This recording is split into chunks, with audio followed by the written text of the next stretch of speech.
Chris, were you aware that when Mike Ryan joined Canes Insight as a contributor and as a investor, that he was greeted with massive commitment was the headline. Massive commitment when Mike Ryan committed to Canes Insight to be somebody, to be a voice for the University of Miami at a place where people still go to get their University of Miami information.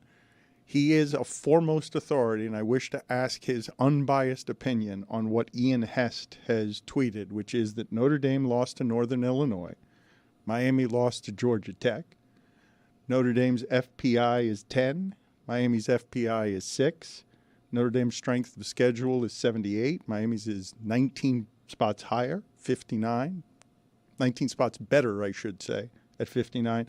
Why is Notre Dame ahead, 3 spots ahead of Miami? Mike Ryan, neutral, informed insider. Yeah, all the things that you described definitely screams neutrality. I will say that. Look, Notre Dame doesn't play in a conference championship game. If Miami handles its business, they'll be ranked ahead of all these teams that you could poke holes in. I actually have more of an issue with Texas. I think if you look at where's their quality win, a lot of people are like, well, I guess their win over Florida looks really good now. Florida had 12 starters out when they played Texas. I think that you can poke a lot of holes in that. I think Indiana's played 3 teams with a winning record all season long. They kind of cracked the code that you can actually have a weak schedule inside the Big Ten and only face 3 winning teams. There's a lot of chatter. There's a lot of SEC propagandizing that kind of frustrates me. But again, I'm in the camp that it is actually the best conference in America, but it is also simultaneously wildly overrated. None of this stuff matters if Miami just handles its business. I don't trust them to. Syracuse throws the ball a ton, and that's where they're weak. And I think it's really hard to win on the road. And I love this Miami season. It's been super exciting. I thought they played terribly against Wake Forest. I mean, Powell drops a pick 6, Restrepo fumbles, Cam doesn't look right the entire game, and they still win fairly easily. I think that this University of Miami team is better than the one that was 10-0, started 10-0 with Mark Richt. But that team that lost at Pittsburgh, I can see this team losing that game at Syracuse because of where Syracuse is strong and because it's hard to win on the road. I have the same lack of trust in Miami, but at the same time, I think they can win it all because who do you trust? Win it all? Who do you trust?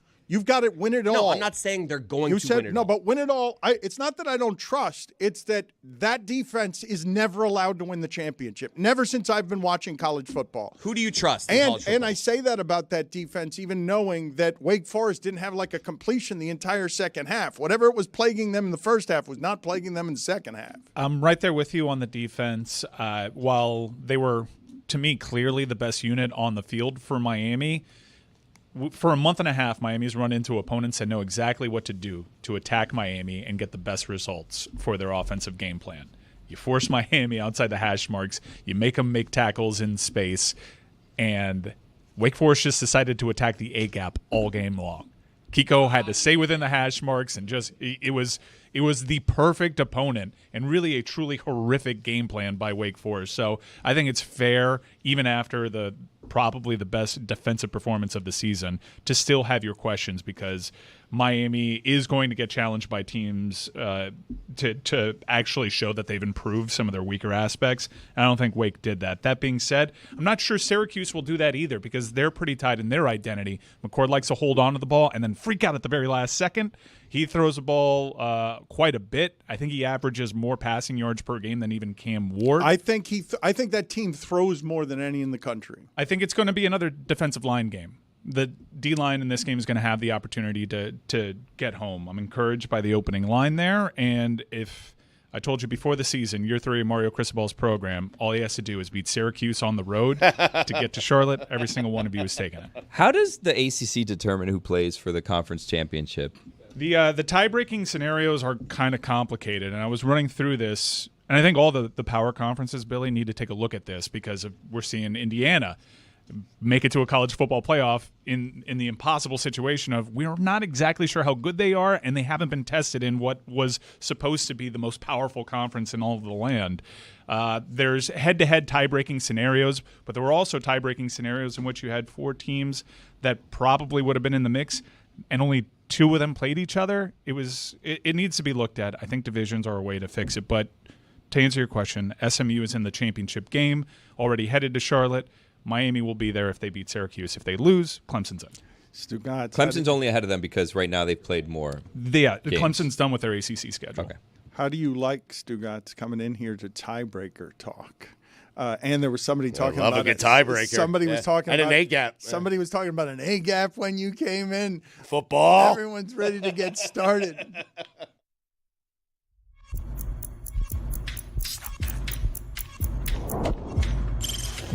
Stop that. Stop that. Stop that. Yeah. I hear him chat to the noise. Move too quick, can't stop for the talking. I hear him chat with the walking. Just too sharp with the prize. White girls let it tell me I'm awesome. Yeah. Hot like fire on the pan. If you wanna touch my please use caution. Cold like 0 degrees. I'm out the cage, gotta let out the beast. Revolutionary, gotta let out the streets. Locked in a cage, I'ma let out the sheets. We came for one man, forget my peace. You take the west side, take on the east. I'ma put him in the cage, never let out the. I hear him chat to the noise. Move too quick, can't stop for the talking. I hear him chat with the boys. Not so tough, but mans keep walking. Yeah, just too sharp with the prize. White girls, let it tell me I'm awesome. Yeah, hot like fire on the pan. If you wanna touch my please use caution. Stop that. Stop that. Stop that. Chris Cody, I want you to get me the dump truck that recycles sound, because Billy and Stugotz have just thundered in here from God Bless Football, and I want to be careful not to be redundant because the award-winning God Bless Football comes out earlier than we do.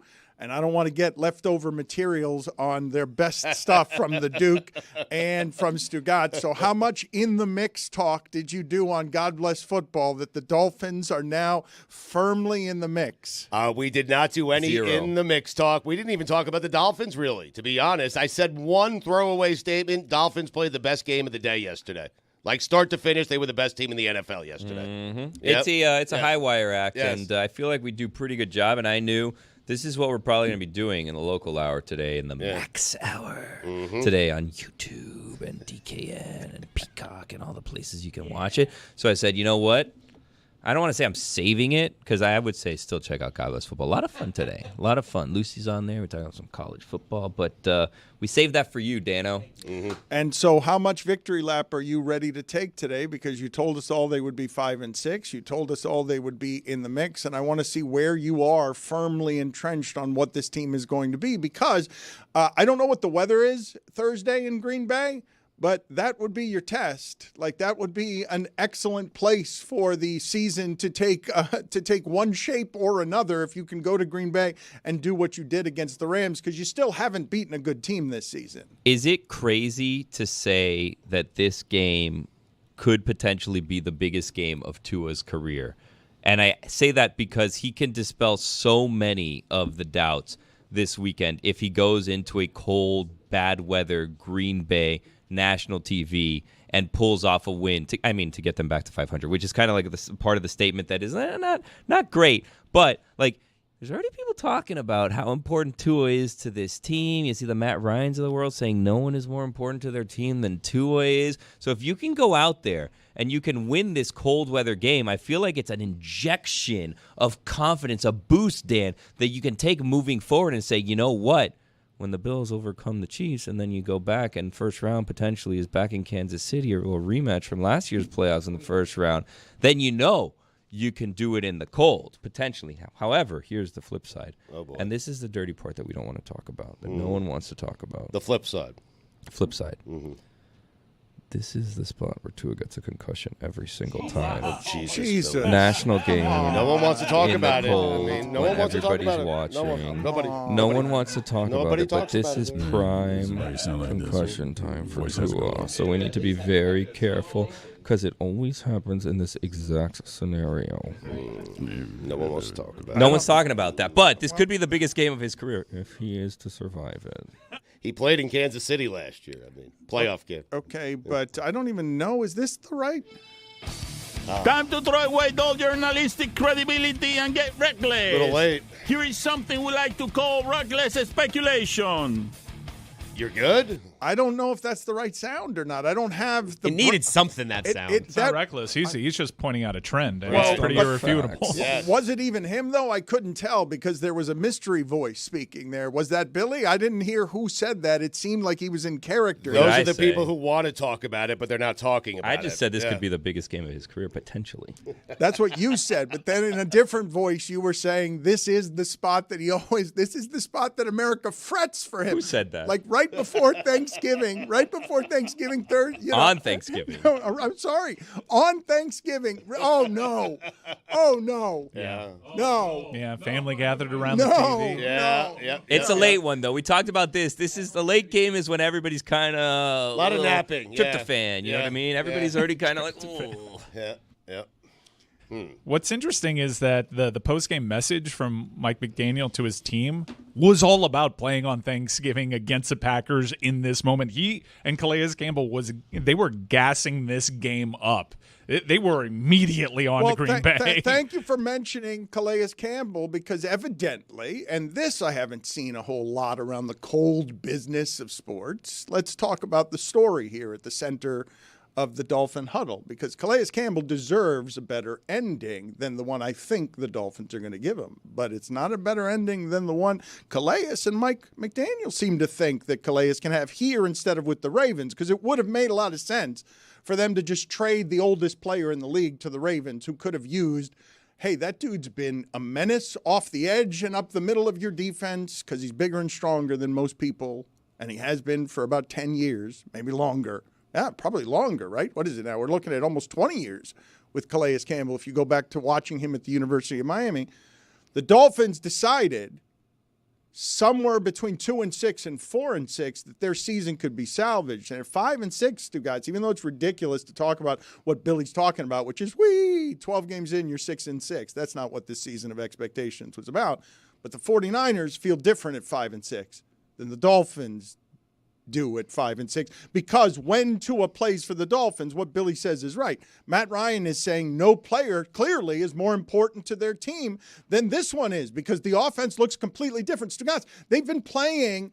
It's not just the toying with the no-look passes and all the ball handling that he does that, has everybody in the league, Chris Sims included on God Bless Football, calling him the guy who's best with the football. It's that they were using so much motion yesterday. Yes. Like that you go from what we were watching in that month-long stretch where they were 1-3 and they couldn't get to, 20 points against anybody to the way they play with Tua. It's startling to see the difference. The obvious difference when you talk about the Niners and the Dolphins is the Niners are falling apart. Their players are getting hurt. The Dolphins are getting healthy right now, and specifically at that position. And Tua's been great. Like the last two games, 7 touchdowns, no interceptions, 128.5 passer rating. He has been great to it. Against nobody.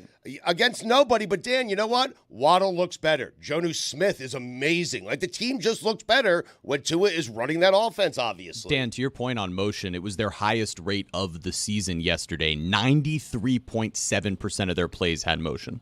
You also saw yesterday Skylar Thompson be Skylar Thompson yet again. Like, you try to get Tua some rest. The game is a complete blowout. You're like, you know what? We made it through. Dominating performance. He looks great. Let's rest him up. Short week. Going to play on Thanksgiving. Skylar Thompson comes in and said, nah, let's have a little fun. Let's give the other team the ball. Have them run back the other way for a touchdown. They're like, Tua, back in there, buddy. We can't afford to lose this game. Football yesterday, I texted Chris Cody and Stugotz a half hour before the 1 p.m. games, and I'm like, oh, man, today's the one that hurts you guys. You guys love those big favorites on the road in a season. Yeah. When getting points is obviously the thing to do because all of these games are so close. And both of you said you were threatening to have a bye week for gambling during the 1 o'clock games because the 1 o'clock games were so bad. Yeah. Think about this, okay? Think about the magic of this stupid sport. At 12:55, Chris Cody and Stugotz, legitimate degenerates, the both of them. Thanks. Thinking about a bye week on gambling, these 1 o'clock games, woof. I was actually telling you that even gambling on these games will not make these games exciting. That's what you were saying. Yes, you were thinking about taking a gambling bye week just to get ready for December, for Thanksgiving, for the postseason. Yeah. And then what happens? All at about the same time. There goes Patrick Mahomes running for 33 yards. Woo, the Chiefs escape. Oh, the Bears got an onside kick. Whoever recovers those, tie game. The Titans beat the Texans. Really? No one saw that coming. And then also, the Cowboys are going to win on the road, are they? Oh, that All finish. right. And it's going to be 4 touchdowns in 3 minutes at the end of the game when all of you thought the under was coming in when it was whatever it was, 3-0 at the half. It was the best Sunday in NFL history. Unbelievable. It's just unbelievable. Football. All crap games, all of them. But they're just close. And they got stakes. And 5 and 6 is in the mix. Was that the best witching hour of the season? Unbelievable. It was lasted 2 hours. fantastic. It was 2 hours. There was a Hail Mary in one, but no, he's right. The overtime went in, it bled into the 425 games. Hansen was disoriented. He was confused. I wanted to ask you guys on the broadcast on Saturday, I believe Mark Jones, who has been doing this for a really long time and has enjoyed it for a really long time and has gotten so good and confident at it, did the single most Miami broadcast I have ever heard on a national game. And furthermore, I'm pretty sure he was doing this on purpose, use an assortment of polysyllabic words just to do it. Just because he wanted to call the University of Miami defense intransigent.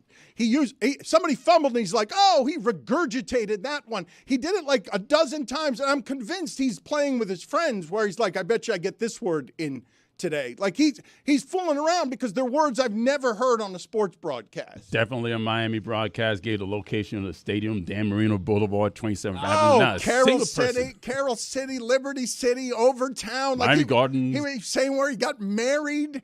I've never heard such a Miami broadcast done nationally that way. Where did Love he it. get married?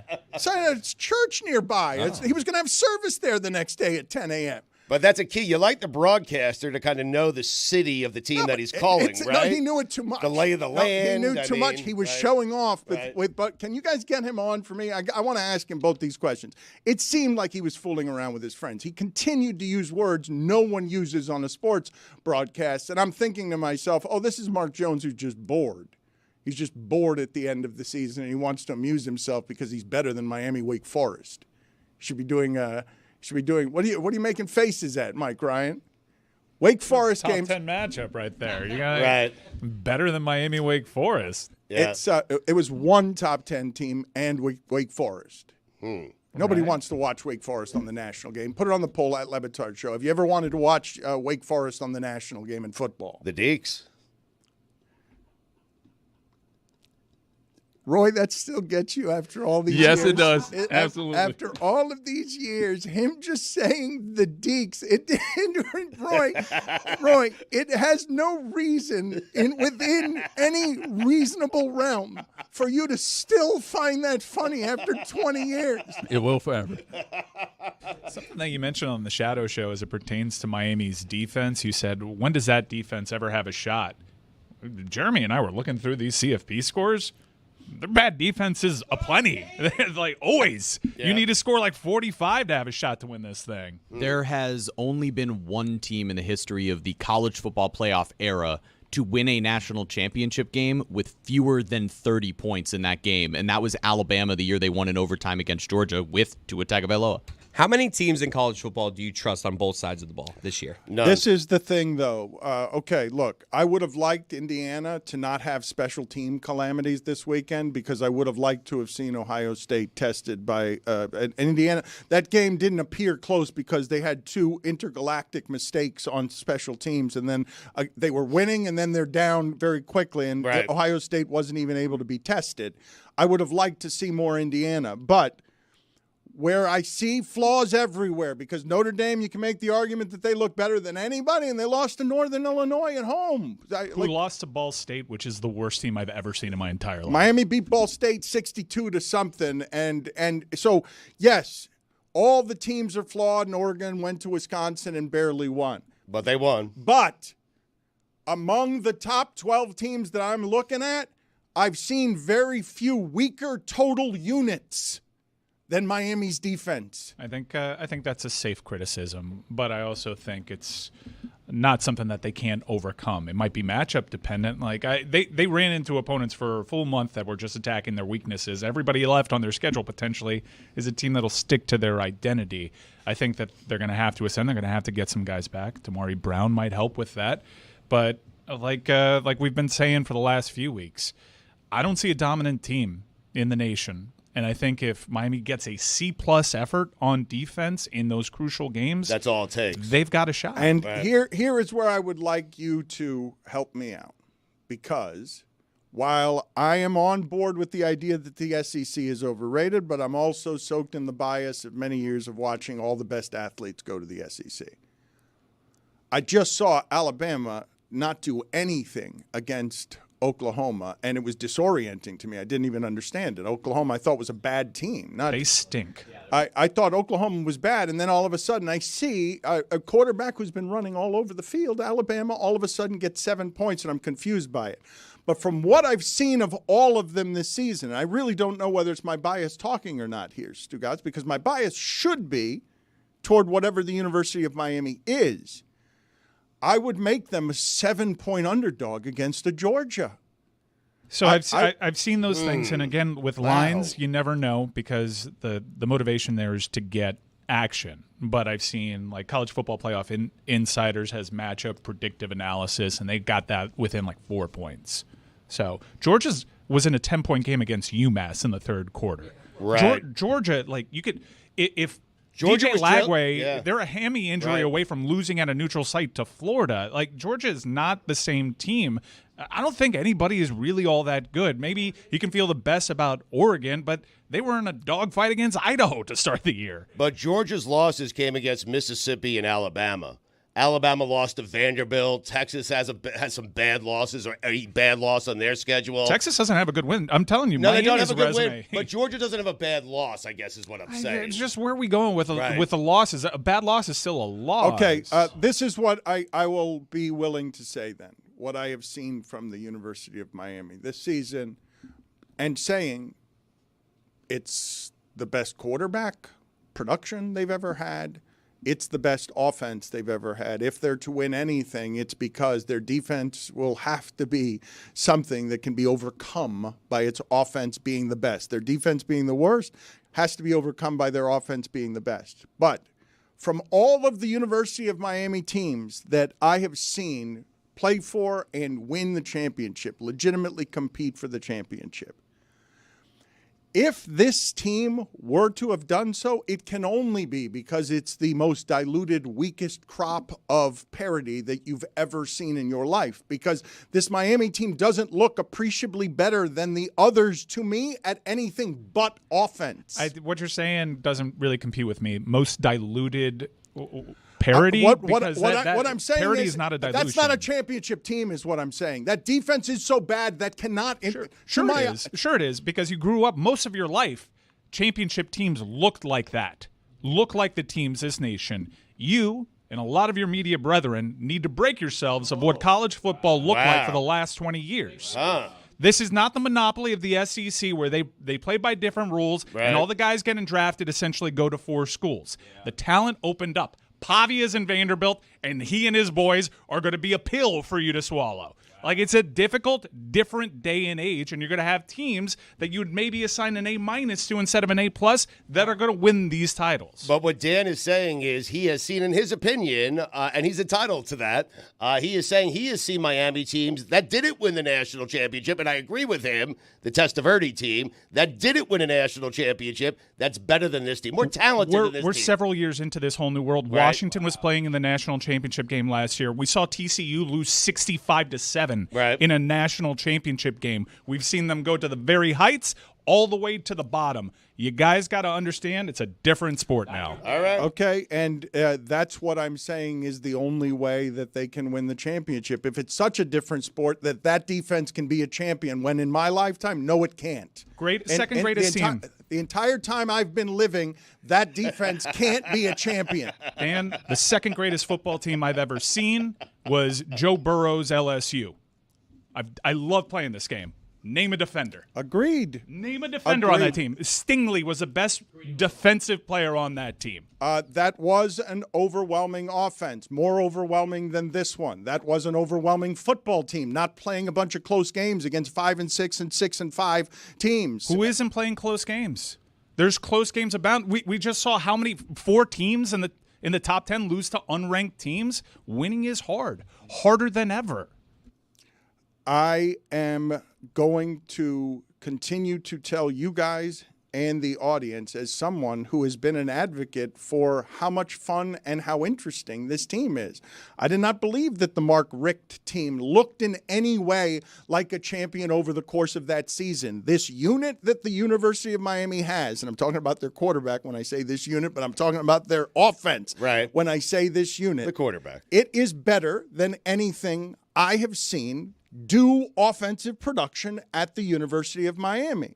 But when I see how vulnerable they are to somebody who can just put together a 17-play drive but doesn't need it because they keep doing it in 6 because they cannot stop anybody, you need Cam Ward to never have the game he had against Wake Forest against somebody who's playoff worthy, because they immediately lose the game the way they almost lost at Cal, the way they could have lost against Virginia Tech, and the way they did lose against Georgia Tech. Defense wins championships, but Mike is saying this is a new sport. We need to watch it differently. The best defense is a good offense. And what I'm saying is the last time the University of Miami was on the road, they lost to an inferior team playing 2 quarterbacks, one of whom was in the game to throw, and they knew it, one of whom was in the game to run, and they knew it, and they held the ball all game long with a bad offense. And what I'm saying is when you face the good teams, in my experience, that University of Miami team isn't good enough, doesn't look like a champion to me. So you have to tell me that the sport is totally different in order for them to win a championship in it. That's exactly what we're telling you, because I don't think that you can really point to any team and say they're really solid in all 3 phases and they're not going to get sniped by one of these other teams. And yeah, I would actually look, the defense only gave up 7 points against Wake Forest. They were really good against Wake Forest, who had an abysmal game plan. I think you're right to actually fixate on some of the offensive troubles that we've seen lately, but where I would say is room for encouragement is Cam Ward has shown you that he's not a one-trick pony. In that game, here's where you can be encouraged. His yards per attempt were the fewest, I think, of all season long, because he's just taken what the defense is going to give him, which was why they lost to Georgia Tech, because he felt like he had to score a touchdown every time out. It was also, and this you can chart this, the fewest amount of time that he took to throw. And I know he had an abysmal interception in that game, but he's showing you that he's learning to put his team in a better position. It was a fluky game. He had that fumble by Restrepo that was uncharacteristic. He had a perfect dime of a touchdown pass fall through Jacoby George's arms. I think Miami, if they handle business, you look at their offensive numbers, they get a bye. They're pretty well positioned. I mean, I'm a little sad at how this is going today, Dan. Like, this Thanksgiving week, I'm not saying that it's time to do our turkeys of the year or what we're thankful for, but like, turkeys. It's a great time to be a South Florida sports fan. You have the University of Miami. If you like the University of Miami, they could be playing for a conference championship for what? First time in a long time. They've never won the ACC. They're right in the mix to be in the college football playoffs. You have the Dolphins, who are in the mix, who could be competing for a Super Bowl this year. Yep. You have a Heat team that's right in the mix also in the the best hockey team IST in the world. Just in the in-season, a couple good wins. in-season tournament. We have a lot to be thankful for. They Dan. are in the mix. I mean, they're not. We can't tell the seeding yet because we're still in the play-in rounds of the group stages of the IST. But they could win very well, make it advance in the IST, win an IST. There's a lot to be. There's a lot to be thankful for right now. And said. FIU is kind of imploding, but we maybe get rid of Mike McIntyre, because that whole situation was crazy last week, but we don't need to get into that. Who's that guy? Why is he back? Coach again? Mack? I like We don't need to get into it. We're not getting into that. You I'm know just what? saying there's such a dawn of a new day may be coming down at the Cage over Fine. there. You Pitbull wanna be Stadium. positive, Pitbull guy? Stadium is here. I mean, Okay, this has been a I don't great wanna talk about sporting that. season, a Yeah, great you mentioned time that. to be thankful for. What are you Okay. thankful for? You sound very holiday buoyant there, and you sound like you're trying Ebullient, to some say. uplift the show. So Is that the right word? He saved this for you. I mean, Ebullient is the right word, and I don't Mark Jones generally taught me that. associate you with the effervescence of opening a champagne bottle. Effervescence especially was a not good band. Remember them? on Monday mornings when you're more prone to interrupt me than any of the other days because you come in all heated from a football weekend and you've got a lot of opinions and you've let it fly on God Bless Football. But if you want me to be positive voice guy, I will try. I will attempt to be. Are you ready? Okay. Wow. Instead of blaming, I don't know what you guys thought the interesting results were yesterday. Whether it's the Cowboys somehow doing that at Washington and now putting in peril what looked like it was going to be an 8-2 start to Washington season. Yep. And all of a sudden they're floundering, and the Eagles and Saquon Barkley look like they're right at the top of the entire conference, and the only thing that could fist fight the Detroit Lions offensive line, offensive line to offensive line, Philadelphia against Detroit healthy. I think we'd all like to watch that. But when you looked at the Cowboys win and Tennessee wins, and we're like, what is that? What is that? Will Levis has a pick six and they win. I thought Will Levis and the pick six was supposed to result in Will Levis. That's how he loses every time. Yep. They're going to win on the road at Houston. But if you want me to be positive, here it is. The Detroit Lions, who go against the Colts and make it look easy, winning on the road look easy, have more ways to beat you than any team in the sport. ho-hum. The Chiefs have a terrible point differential for a 10-1 team. The Lions will swamp you. I've never seen a Lion team be a 14-point favorite the way they were against Jacksonville last week. Never seen it. The Lions haven't had this team since 1934. 1934, is that 40 years before the Super Bowl? That's the Great Depression. That's around the Great Depression. That's before World War II. I think it was towards the end of the Great Depression. Babe Ruth was playing baseball Yes. the last time the Lions were this good. So you're being positive. Yes. Yeah. Yes. A rare positive with a mention of the Great Depression. Right. The Lions are great. They're overwhelming. They need to lose a game. They are getting hot at the wrong time.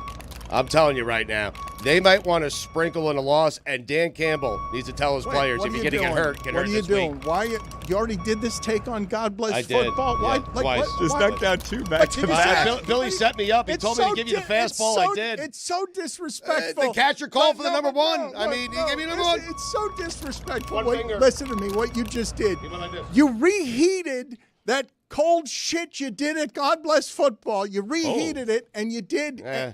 And you did. Well, it's cold this morning. I'm wearing a jacket. We're all It wearing is. jackets. We all broke into our winter. It's all shit this morning is cold, is it not? Yeah. The winter's blown in. It's almost 50 degrees. Right. You What happened? were pointing at me and were disrespectful in my face by just reheating something you already said on God Bless Football. You can't even look at me right now because you're so ashamed because you went into performance of doing something that's already appeared on another podcast. Just playing the hits, Dano. That's what I'm doing.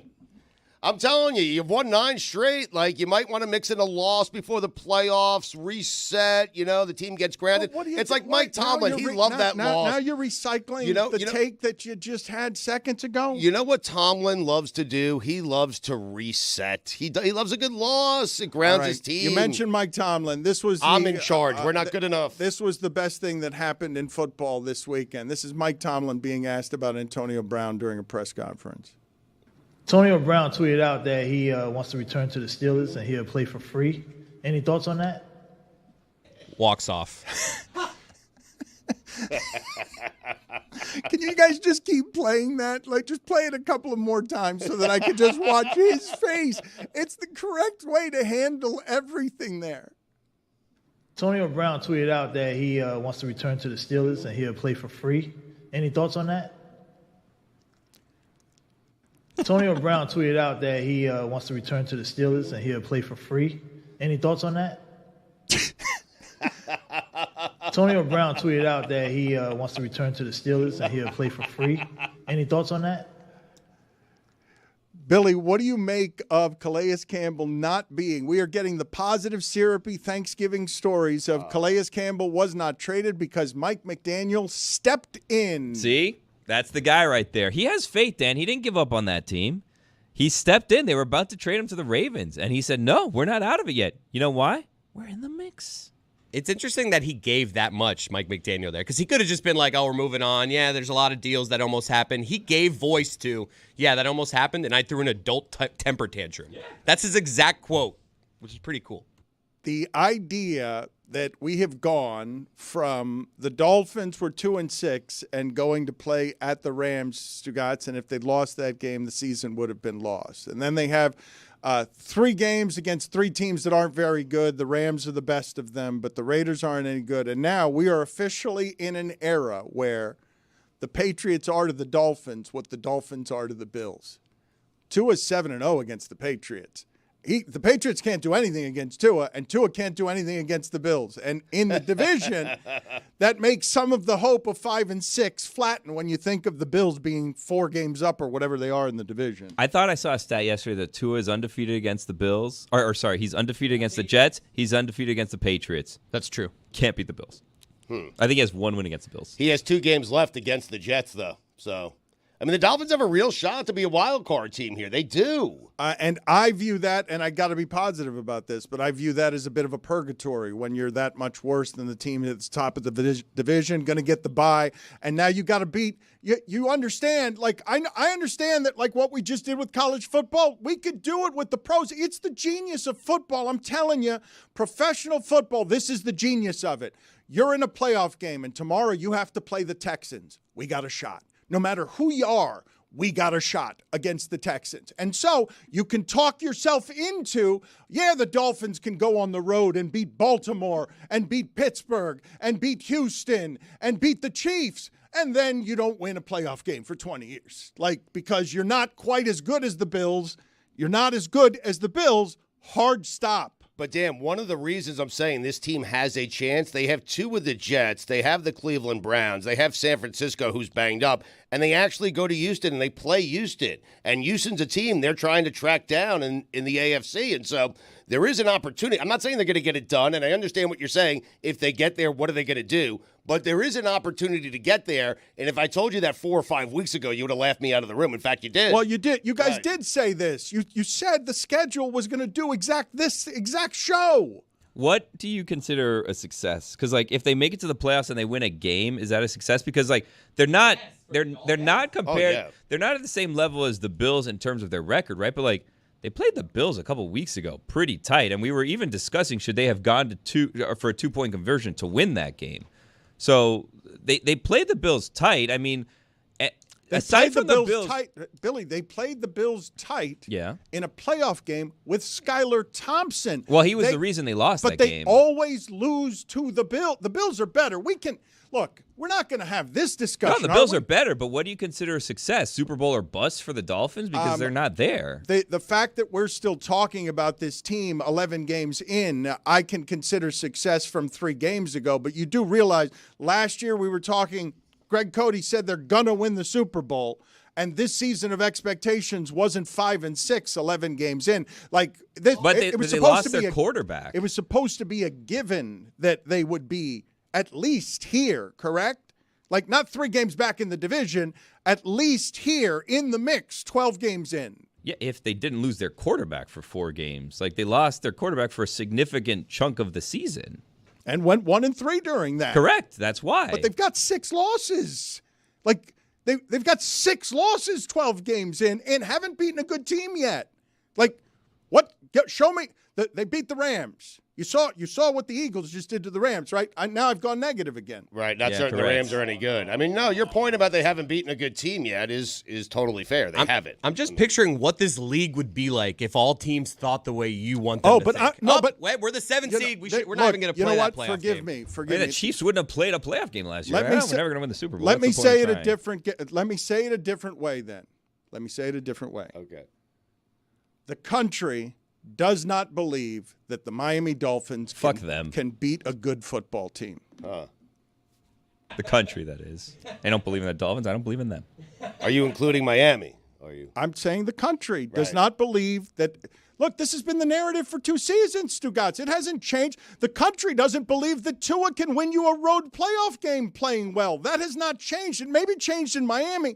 It has not changed elsewhere. That was the story at the end of last season. Right. McDaniel gave voice to that this offseason, and that has been the story the first half of the season. They still have not beaten anybody. I get it, but I'm guessing the country also didn't think the Giants would win the 2 Super Bowls they won as a wild card with Eli Manning. And they went out and won those Super Bowls. Like, okay, the odds are stacked against them, and no one thinks they can get it done, but that doesn't mean they can't. It kind of does. What if they beat the Does it? Packers? It kinda Does that does. change anything? Yeah, If they it beat the kinda does. Packers? It Or then they does. just beat one good team? No, Do it again. if they beat the Packers, then halfway Right. through or 2/3 of the way through a season in which they lost their quarterback for a month, they will be 500, which isn't where they were supposed to be when we started talking about everyone's all in on the But they Dolphins weren't this supposed to season. lose their quarterback.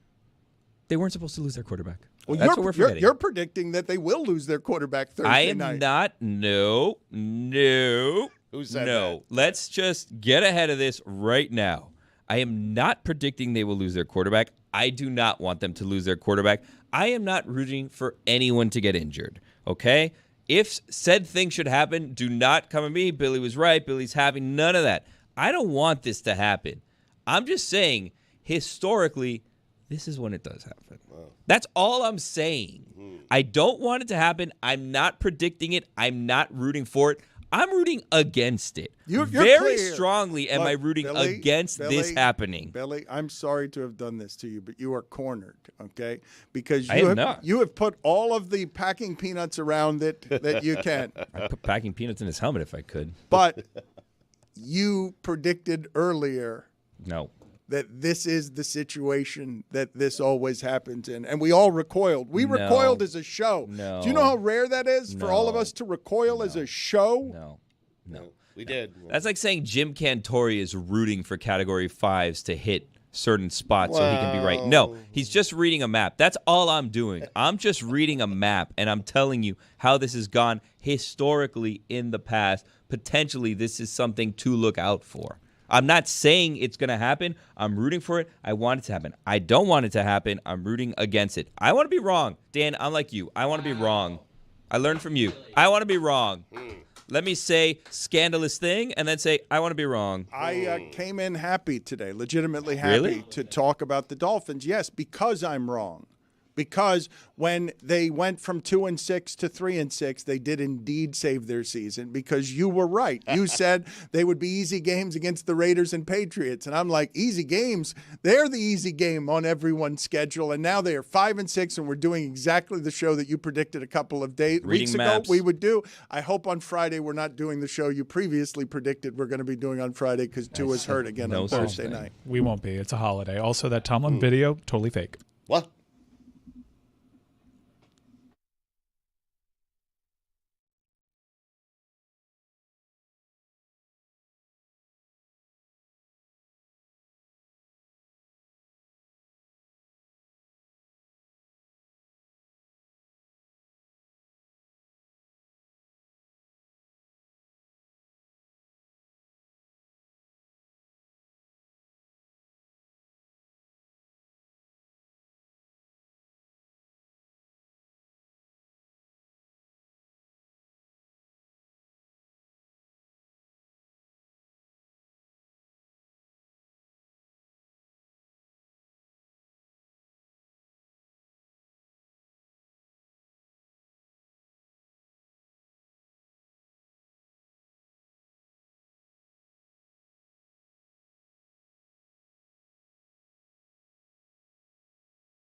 As we celebrate 20 ridiculous years together, I will tell you that I do not believe that Stugotz has any segment that is more popular. Do I have this wrong in 20 years than Weekend Observations? Like, your most popular segment is either that or Wake and Take, right? I think it was that, Wake and Take, or maybe the restaurant reservations, which I'm actually planning on doing one coming up here soon because it's anniversary time, Dan. Nice. Yes. Okay. Well, we are going to celebrate Stugotz here in a moment with what is his the most featured bit. And I will say that tomorrow is a giant day in our history. And I don't want to just skip past it because we've been talking about it for a while.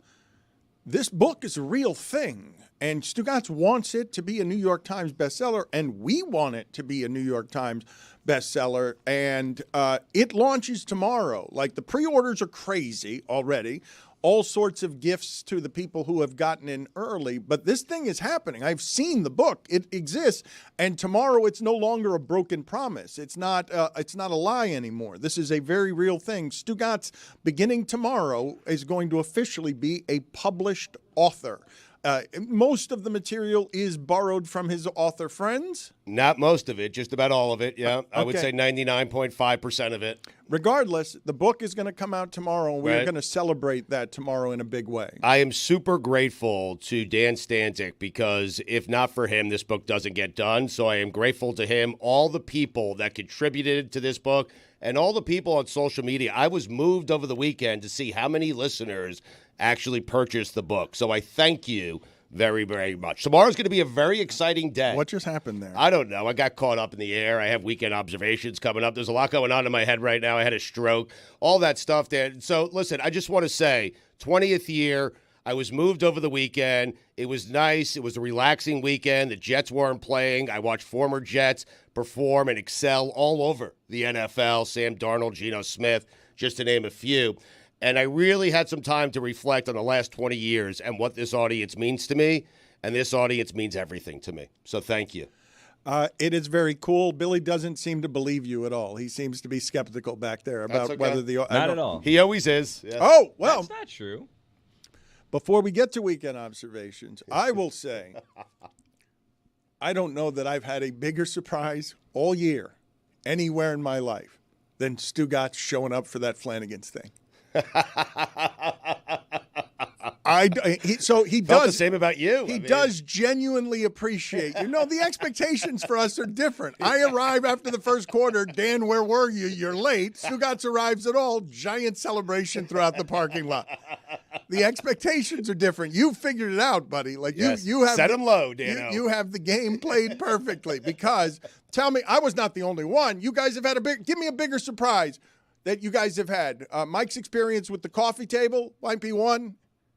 No surprises match that.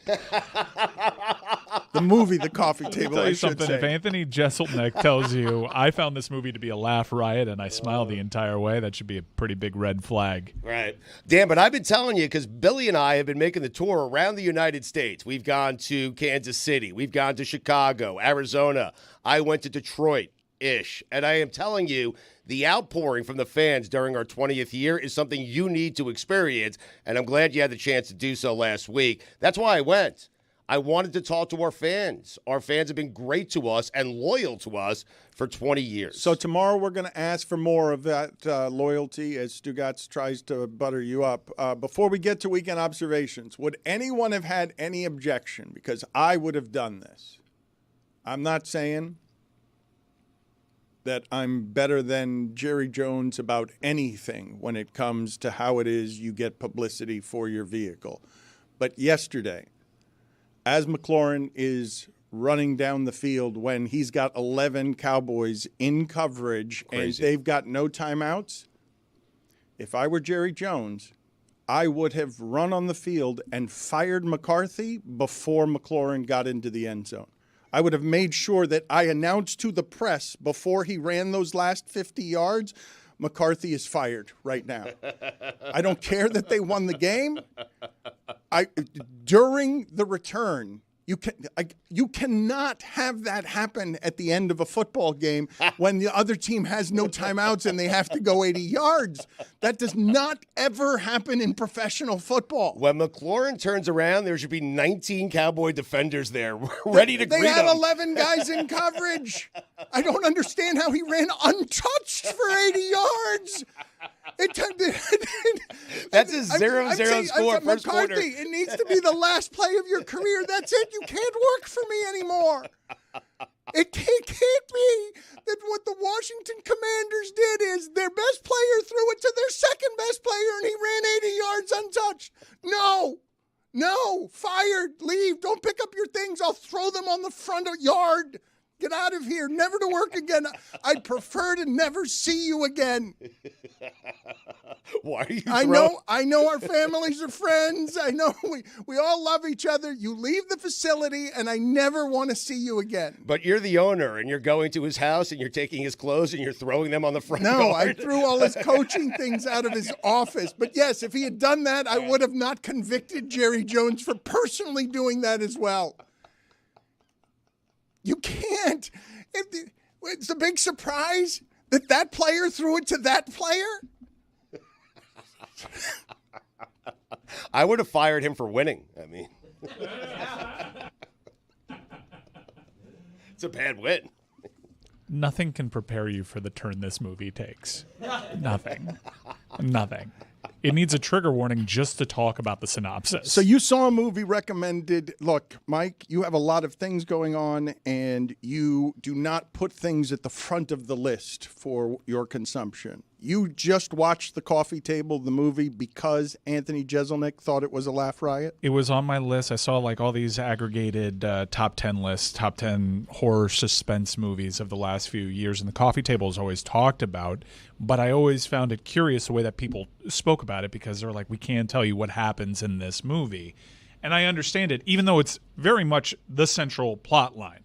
People don't want to talk about the central plot line in the movie, and I understand because it's unlike anything you've ever seen in a movie. I had to, for the first time in my life, stop a movie, not because I was tired, but because I needed to give myself a break from the tension that was building in this film. It's an unbelievable film, but you should look into it if you've had certain things happen in your life and see if you even want to give this thing there's a pretty big spoiler if you Google what this movie is about. If you're in, trust me, that's just the tip of the iceberg. All right, we'll continue to talk around this, but there's only one time in my life that this has ever happened to me during a movie where I had to turn it off, and I'm like, and it's not Midsommar or one of those. There are plenty of disgusting movies I have seen. It was Ryan Reynolds spent the entire thing buried in a coffin alive trying to get out. And it became so claustrophobic to me that I had to turn it off. I couldn't continue to watch what I was watching. You're saying this thing has such disturbing material. It's not claustrophobia. Such disturbing material that you, who takes an Anthony Jeselnik recommendation when he's dark comedy and he's telling you this is a laugh riot and he's telling you that this is going to be super strange, you immediately go listen to it and couldn't watch it, had to stop. I watched 3 movies yesterday, well, 2.5. I watched Gladiator 2, I watched Wicked, and to end my night, I started watching The Coffee Table. And I had to stop watching The Coffee Table because of what it was making me feel. It's a great movie. It's a great premise for a movie. It's also highly disturbing and could be triggering for those in our audience. If you want, I can tell you in your ear what this movie is about. And you will, I think, react. Well, I can't believe that none of us have heard of it, and I can't believe that all of us are staring at you, and there isn't even a curiosity that I can see among the group of, like, tell me more about what this premise is, because you've got me curious now that you don't even feel comfortable talking about it because you're not squeamish. So, like, you go in, what was that Saltburn movie that you were talking about? Movie. That movie was great. Okay, but that's got some plot twists in it. That's got discomfort. This is uncomfortable. This is not overly gory. It's what you don't see that really stays with you. It's about the situation that this couple finds itself in. And the reason why you haven't heard of it is because it's a Spanish language film. This is one that's getting around by word of mouth, and everybody pretty much has the same reaction to the central plot line of this film, which is really rough, really rough. So what are you proposing? Saying it into our ears and we decide from there? I'll tell you in your ear, and you tell me if you have any interest. Don't spoil it, though. Yeah, come over here. I'll whisper it. I'll go over there. Okay. Yeah, come here. All right. In the interim, and we will get to the weekend observations in Love a moment. a game of telephone. Billy, are you interested at all in this movie? Oh, no. Because Mike's, he's taking the recommendation. Anthony Jeselnik, it's been a very popular South Beach session. People appreciate his brand of comedy, and he's got a following that is unusually loyal, and he's one of the legends in the game. And so the South Beach session has been very popular.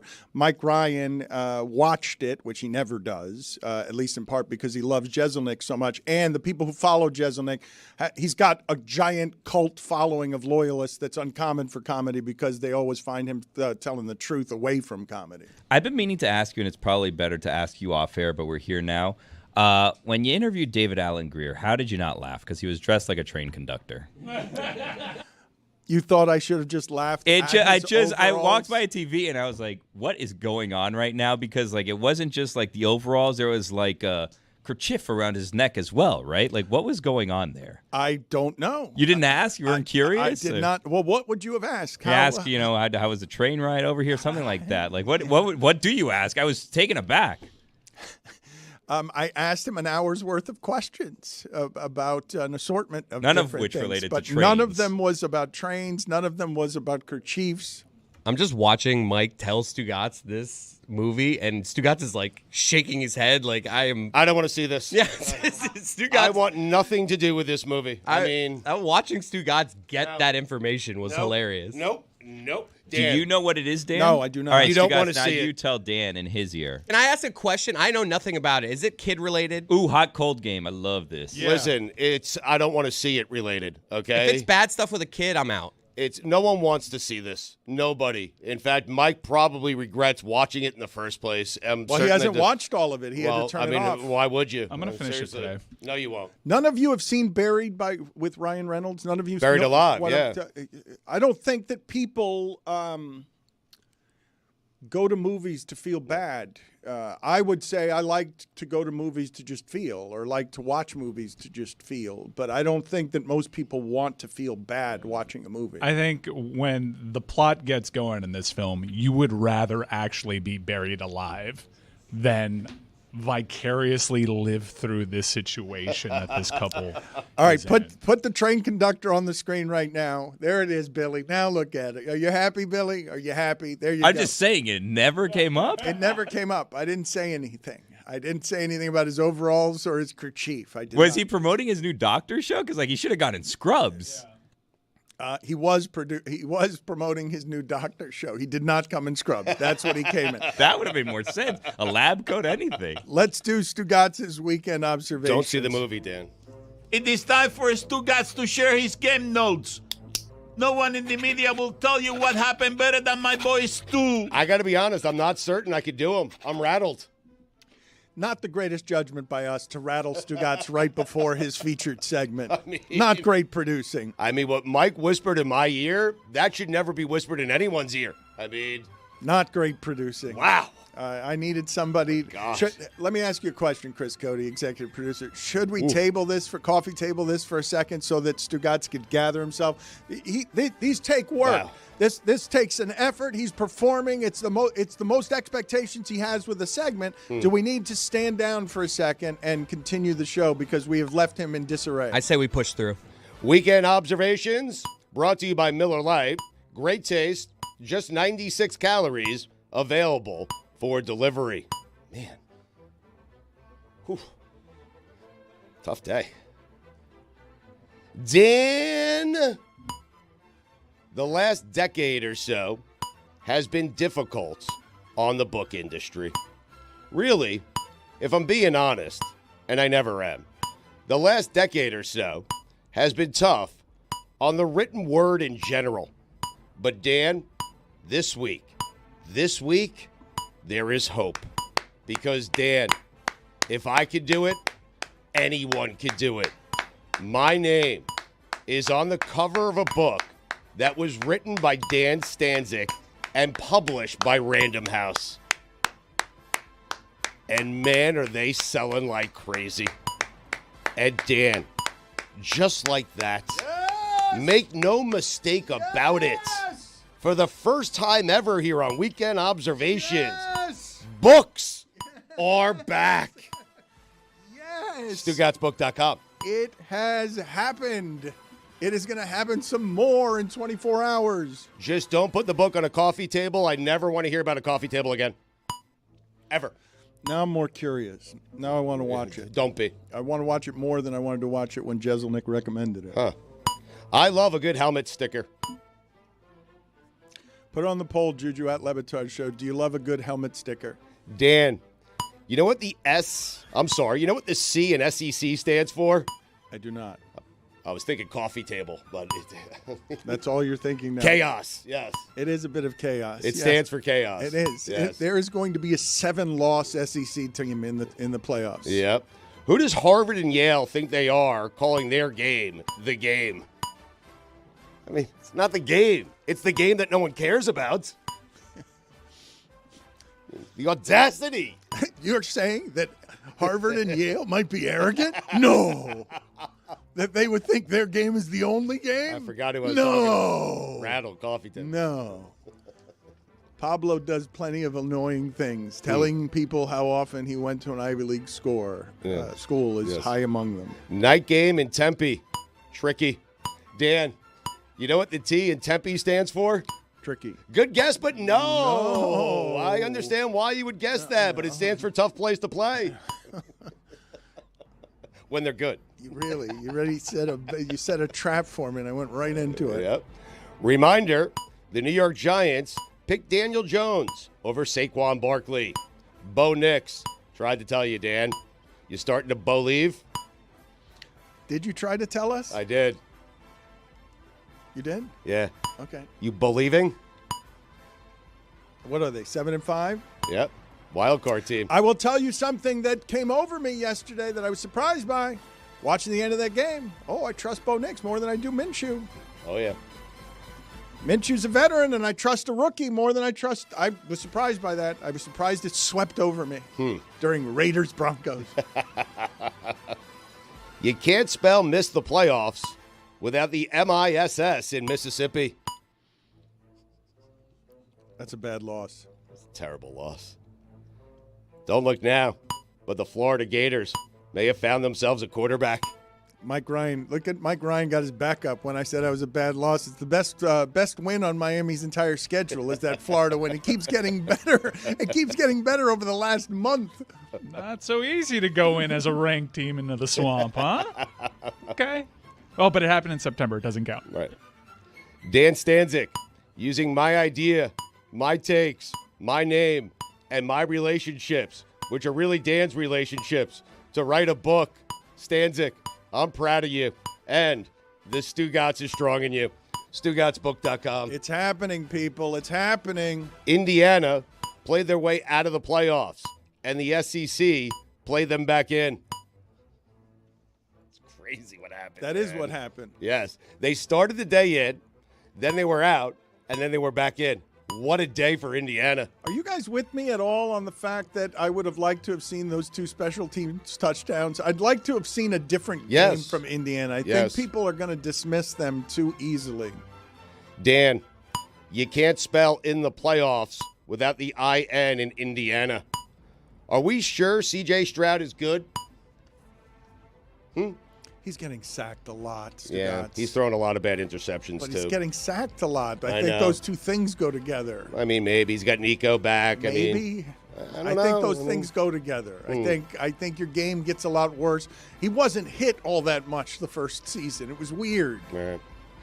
It might be time to stop asking if something's off in Kansas City and start asking if something is brewing in Carolina. No. No. Come on. I got a feeling they're turning things around. How about that? You got a Thielen? Yeah. See what I did there? Panthers, best loss by any team this season, and maybe ever. That actually gets him in the CFP. Bryce Young has been upgraded from a pulse to a heartbeat. What? Bryce Young might be good, man. Oh, come on. That's Dan, I'm telling you what happened yesterday Come is your on, court. It's the man. perfect scenario for Carolina yesterday. You hung with Kansas City. You didn't win the game. You don't want to win the game. Bryce Young left too much time for Patrick Mahomes, but that's okay because you didn't want to win the game. And maybe you have a quarterback. That's a productive day for Carolina. What's above a heartbeat in this situation? I don't know. That's a good question, Roy. I don't know why you laugh so much, but I've never heard that before. It's an asinine thing to say. Put it on the poll, please, at Le Batard Show. Did Bryce Young go from pulse to heartbeat? Mm-hmm. I feel better about my bet. If you have a pulse, don't you have a heartbeat? Yeah. Yeah, you like this one? Yeah. What happened there? If you have a pulse, you have a heartbeat. Correct. If you have a heartbeat, you have a pulse. Yeah, but, I mean, pulses can be tricky and deceiving. They can be. It depends on the pulse. I don't think you actually upgraded anything there. I think Bryce Young is still in the same state that he was in before. I think you're right. Actually. So are the Panthers. Everything is the same as it I'm was rattled. before. Coffee table. Nothing has changed just because they played Kansas City close, as everyone has. You haven't heard about the coffee table yet, all right? I mean, cut me some slack. Okay, fair enough. All right. I feel better about my bet if my team gets the ball at halftime. If my team gets the ball to start the game, it might as well be a loss. Rip up the tickets. You're afraid of the first possession Hate of the it. second half? I wish I could totally right. Defer. I wish I could make bets after the coin toss. Put it on the poll, please, Juju at Le Batard Show. Do you wish you could make bets after the coin toss? Technically, you can be. You got to be quick. Mm-hmm. Deion Sanders said, "We lost because we didn't play Colorado football." No, Deion. You lost because you played Colorado football. Finally, someone talking about Deion Sanders. All it took was a loss. Mike, did you pick Kansas? The town on alert. Oh, yeah. Third straight double unit. Put the town on alert. Rock chalk. Man, I'm locked into that team. Mike was telling you all week. He was warning. He was shouting it from the mountains. Yep. Look, Kansas has been playing better lately. Mm-hmm. Can't just go on the road and win college football games anymore. Yep. Did you see that Kansas had a punter that was celebrating senior day? He's from Australia. His parents flew 21 hours to watch him, and they didn't punt. Wow. That's unfortunate. Saying a manager got sacked is so much better than saying a coach got fired.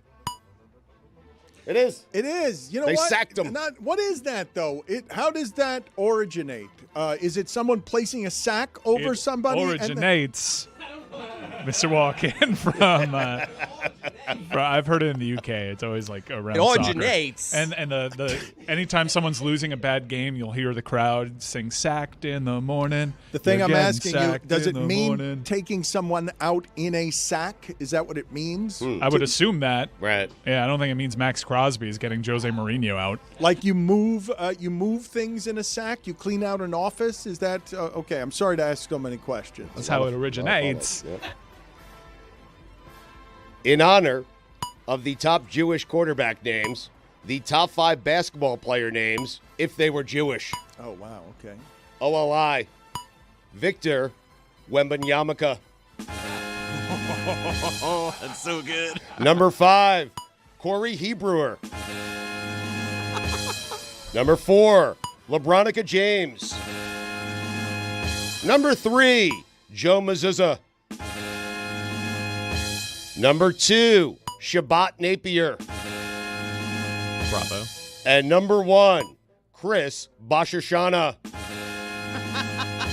I saw an Orthodox Jew plays for Texas A&M. What? Yeah, I think he's believed to be the first in college football history. He can only actually play. There was only one game he could actually suit up for and play in as a walk-on. Yes, it happened because 2 weeks ago. if you're Orthodox, you shut off you can't do anything the entire weekend, essentially. Sam Sauls. Interesting. Do it against Alabama used to mean something. Dallas Cowboys, bad win. I figured it out. The Alabama thing. It used to mean something. Doing it against Nick Saban. Now you're doing it against Kalen DeBoer. It's a big difference. Big one. I mean, Oklahoma's bad, correct? Yeah. A bad football team. Not a mediocre football team. Oklahoma's bad. Mm-hmm. Just their second conference win? And they blow out Alabama. They win by 17 points. Yeah. Alabama can't do anything offensively. Every single team that someone would have ventured to say is the best team in the SEC outside of Georgia lost in embarrassing fashion. Every loss in the SEC should count as a quality loss. No? That was a bad one against Oklahoma, dude. I know. You guys were talking about Kansas. If there was a national championship for the team who plays the best spoiler this year, it would go to Kansas. Fair. Maybe Florida. But Kansas, they live to play spoiler. Florida, they don't want to play spoiler. They want to be spoiled. There was talk of Billy Napier being coach of the year this weekend. Oh, knock it off. He should be. It came. I think Kirk Herbstreit said it. He held the team together. I mean, they didn't quit on him. So, wait a minute. We were going from talking about his buyout 4 games in. Oh, come on. That's that. Okay, we're going to fast forward all of the employment status that way, that you go from what's the buyout 4 games in to coach of the year 5 games later? Interesting. Billy Napier should win coach of the year. People are talking about it. LSU, Ole Miss, I mean, they're clicking at the right time. Ole Miss the playoffs. You are sunshine today, Billy. You are a voice. I'm trying, man. You're a voice of positivity today. If we got rid of kickers, would anyone be that upset? Got rid of them like in a purge? Well, no, they could still live. I mean, Okay. Just eliminate them. Just the from position, football. man. Yeah, why are you killing all the kickers? I'm not What's right. happening? I didn't He kill said, anyone. he said I said eliminate. I said get He rid of said- them he from the said- sport. Okay, From the sport. he said get rid. He didn't say from the sport. He said get rid of them, like dispose Sack of them. You can take Arizona State out of the Pac-12, but you can't take the Pac-12 out of Arizona State. Mo Salah, if I looked like that, I'd also take my shirt off when I scored a goal. Holy cow. Mo Salah. Whew. Jackson Dart was going to end that game with an interception and would not be denied. It looked like that. Yeah. USC, UCLA, classic Big Ten matchup. College football is weird. I man. do love how screwed it up it is. It's so good. It is so good that any weekend you're watching, and you're just like, yeah, everybody can lose. Yeah. Like it's not just everybody can lose. Crazy. I can't resist a good snot rocket on a golf course. I mean, golf courses are like heaven for snot rockets, right? There's very few things that get you right more than a snot rocket. Like, it's immediate. Put it on It's like the a Bloody poll Mary. at Le Batard Show. Are golf courses heaven for a snot rocket? Top 5 things I can't resist. Number 5, the Dolphins as heavy favorites at home against a bad team. Can't do it. Number 4, a goof parlay. So wait, the Dolphins are what the Chiefs used to be, where you still believe in their offense enough that you will never trust getting points against them. Yeah, against the bad team, though. Right. Against the bad ones. Yeah. Your hope is they do what they did yesterday. What is the goof parlay? You've told us before. It's just a wacky parlay, a couple of different teams and over catches, something just, like a $10 parlay that wins you like $10,000. That's never going to come in. If I'm loading up my betting slate for the day and I have $10 left on my account, that $10 is going to be in a parlay that would pay me out approximately $34,000. Today's going to be my day. So you got to go 16-0? Something like that. Something like that. Number 3, ripping James Franklin. Number 2. What's happened there? That's over the last 12 months. Did you lost Harbaugh because Harbaugh won a championship and you just needed to go and find somebody?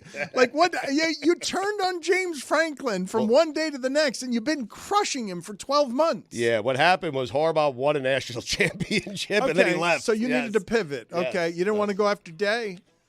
No, I mean, he wins too much. I'm nervous for Day, though. Right now, I am. I'm nervous for Saturday already for Ryan Day because they play Michigan in the game. That's the real game. So I'm nervous for Ryan Day. But no, James Franklin's my guy. It's him or Lincoln Riley, blah, blah, blah. Number 2, a good NBA 2-team teaser. Can't resist it. And number 1, a good book. StugottsBook.com. Here come the Flames. They're good. Keep an eye on them. If the committee said they weren't putting Georgia in the playoff based solely on the fact that they were trailing 7-0 to UMass, I'd be okay with it. The Minutemen. Rick Pitino. Congratulations to Mike Norvell for not having to add another L to his last name. 11 seasons. And still no playoff appearances for Jackson Dart. I think it's just me. I feel like the guy's been around forever. I did love during the UM game Mark Jones saying his 9th year of eligibility. Just hearing that phrase is so good. Weird time. I love a golf ball with a cool logo on it. Yeah. Kids riding around on one of those electric bikes. Got news for you. You're not riding a bike. Electric bikes. Do me a favor. Enough. Kids riding around on those electric bikes. Do yourselves a favor. Go exercise. Thanks. I mean, Jesus, what are we teaching these kids? Electric bikes. Ride a bike. Some spokes and ride a bike. It's a good point. Thank you. Stugotz is dead Get on. a Schwinn. I mean, Stugotz is dead on this. Mongoose. There must be so many more hospital visits now because people are riding around on these motorcycle bikes thinking that they're exercising. I mean, do yourself a favor. Go to the bike store, buy a Huffy, okay, and then ride the bike. How about that? Electric bikes. A Huffy. How's it? Roy, can you look up for me how Huffy's doing these days? Because great year last year. He just summoned a brand from the 1980s that I'm not sure is still around. I haven't heard Huffy in a long time. Roy, they had their best year sales year ever last year. Check it out, bikes.com. I was just there. I was there over the weekend because I was thinking about electric bikes and how they're doing in sales. They're not doing that great. But Huffy had a year last year. But I think they make electric bikes. That's the thing. I think you're just lying. I totally you just am. keep I didn't do any of lying. this. Roy, Yes. find Huffy for me and tell me how they're doing. Huffy please. does make electric bikes now. Yeah, that's not good. What are we teaching these kids? Ride a bike. CJ Stroud, the Dan Orlovsky is strong in you. Dan, you know what the S in CJ Stroud stands for? Safety. Sophomore slump. I know it sounds crazy, but the Titans somehow overcame their own quarterback to beat the Texans. No, that's exactly what happened. It doesn't sound crazy. That's the Will Levis experience, baby. Players on Notre Dame do it at the Army. Boston College, the rare college football program whose floor will always be 6 wins, and their ceiling will always be 7 wins. No team covers a spread in the fourth quarter quite like Miami. Dan, you know what Ohio State did on Saturday? Took care of business. No, they did, but they also reminded everyone that they were Ohio State and that Indiana was still Indiana. That is what they did. Mm-hmm. That was the best witching hour of all time. Sorry, Dano. No, that's okay. That's exactly what they did, though. You nailed that one. That's Thank exactly you. what happened. Wow. We agree on an observation. How about that witching hour? Best one of all time. I'm gonna. The games didn't mean anything, but it was awesome. I'm going to say it again, all right? For those of you who did not hear me earlier. Me, Chris, and Stugotz are like, no reason to watch these games. And then there's Mahomes for 33 yards running again to save their 10-1 season. The Bears tie it on an onside kick. The Titans have just beaten the Texans. We didn't see that coming. And the Cowboys and Commanders are scoring 4 touchdowns in 3 minutes. Mm-hmm. including that turbine spin move from a video game, which is who's crazy enough that you're a sociopath. To turn your back to charging people on a kickoff. Daniel Jones, San Francisco 49ers, collision course. Sidney Crosby scored his 600th career goal. Sid the Kid. Sorry, Roy.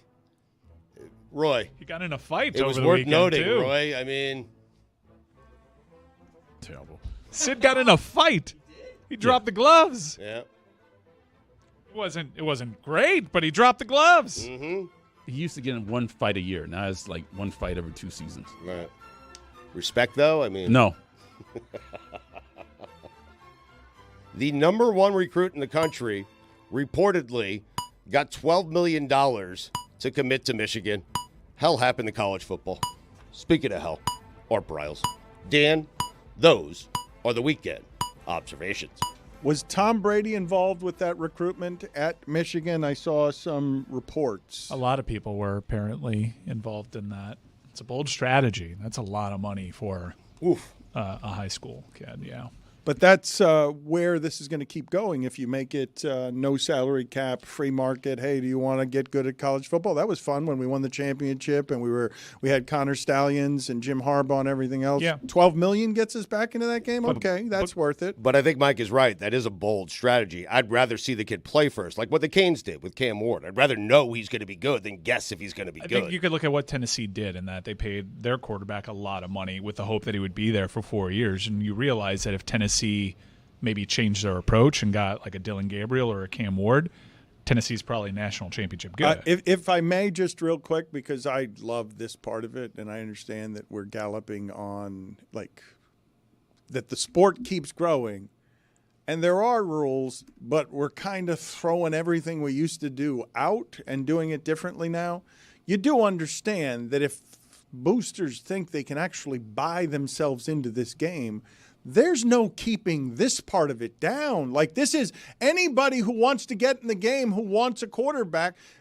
Portnoy and Tom Brady want Michigan to feel like they did 2 years ago. They can throw $12 million at that. It doesn't cost them. Like, it doesn't cost those people anything. Well, two things will change it. Number one, people will realize that's a lot of money for an 18-year-old that gets in the way of building out a team, and it's probably not the best way to spend money. I would prefer keeping my powder dry for the portal and taking something a little bit more proven, but that'll work itself out. Number two is the NCAA is going to get its way. They are going to get safe harbor status. And so the election kind of almost cemented that.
A lot of big, important football games that people want to be at coming up here on the schedule. And sometimes those tickets are sold out. So where do you turn? Well, you turn to Game Time. Yeah. The best secondary ticket marketplace out there. You get premium panoramic seat views, so you know exactly what you're getting into. And no surprises at checkout if you click the all-in pricing option. And second to none customer service. Game Time's ticket coverage has you. Download the Game Time app. Create an account and use code DAN, that is DAN, for $20 off your first purchase. Terms apply. Download Game Time today. I guarantee you will love this app. What time is it? It's game time, Mike.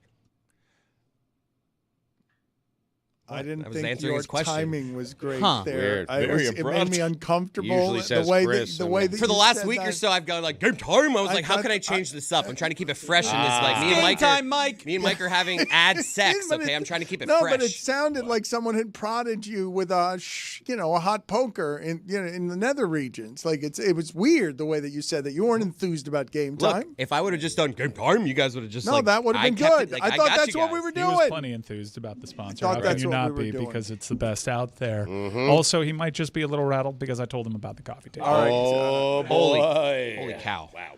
Video, please find my father in the other room. I saw him rummaging around there somewhere. Did he leave? We missed. He escaped. He left out a side door. Okay, thanks. I'm glad everybody here does what I tell them to do. He's in the bathroom, I'm being told. He's in the bathroom. Last time I Follow saw him him out there. there, his hand was in that plate of bacon. I mean, I saw him rummaging around, and I wanted to catch him in his natural environment.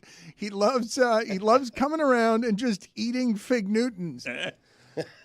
So we will try and locate my father and see if we bring you that video shortly. We will also have some off-roading for you. Where did Lucy go this weekend? the game, Harvard, Yale. The game. Yeah, was it a more staid environment? Was it a more tepid tailgating environment than the average SEC school, or because She told us that the kids were reluctant to go on camera. They didn't want, they're not looking for clicks. Because they're smart. Yeah, Yeah. future leaders of America. Yeah, there you go. Right. So wait a Bigger minute. fish to fry. I guess. So wait, do we like what she? Has anyone seen what she was making this weekend? Not just what we're going to play in moments, but what she was making this weekend. Did it seem a stuffier environment that she was walking into because it was Harvard Yale? Yes. I mean, it has to, right? I haven't seen it yet, Dan. I can't. Okay. I wish I could answer. Well, I it. don't know if she was active on social media this weekend. I tried to check out a little bit on social media. It's blissful. It's lovely. It really is. Everyone should try it. Go It for a is walk. A It's great, amazing. a great untreated the best. international addiction that we don't nearly talk about enough in the addiction category. I only got to see one picture. Lucy got to hang out with Handsome Dan, the Yale Bulldog. Wow. Nice. He is handsome.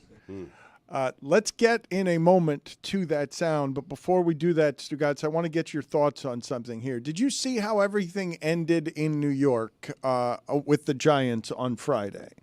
And Daniel Jones and the Daniel Jones era, for whatever it is. The 4 or 5 years that the Giants spent arguing about whether he was the quarterback franchise of the future before they cut bait. I think the Giants always knew. The problem was they went to Minnesota, won a playoff game. Daniel Jones played well in that playoff game, and they were kind of forced to sign him to a longer-term deal. Well, if they always knew, you don't have to do that, and they didn't know, guess. and so they wasted a lot of time on the Daniel Jones era. But Daniel Jones was really classy about the whole thing, and then when I'm leaving on Friday, Mike, because we obsess over our quarterbacks, as I'm saying goodbye for the weekend, Mike, is Daniel Jones waived. And now he's available to a variety of teams that maybe he could resurrect it with. But he was very kind in the way that he read a letter and said goodbye and handled it all, I think, with grace.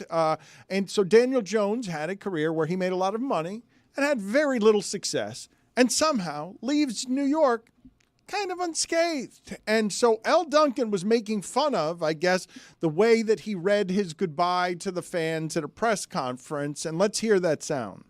Normally reserved taking the L for Fridays, but Giants quarterback Daniel Jones just did something so inexplicable that we made an exception. After being benched this week, Jones took to the podium to say goodbye to the franchise and fans, but with like 7 games left in the season. All right, I wrote something down just to make sure I say it the right way. I'm sorry, you have to write this down? Then you go to Duke? The opportunity to play for the New York Giants was truly a dream come true, and I'm extremely grateful to the Mara and Tisch families for the chance to play here. The Giants are truly a first-class organization, and I have nothing but genuine respect and appreciation for the people who have built it and who helped carry on that tradition. Thank you to all my teammates, coaches, and staff that have done so much for me these past 6 years. Of course, this season has been disappointing for all. I'm excited for the next opportunity and know that there's a lot of good football in front of me, and I'm excited about that. To all the fans, I have deep respect and appreciation for your passion and love for the Giants. The fans are a huge part of what makes playing for the Giants so special. Thank you. You guys think he had this saved in his notes since like 2020? In all seriousness, DJ, I could have saved you like 90 seconds. A rewrite.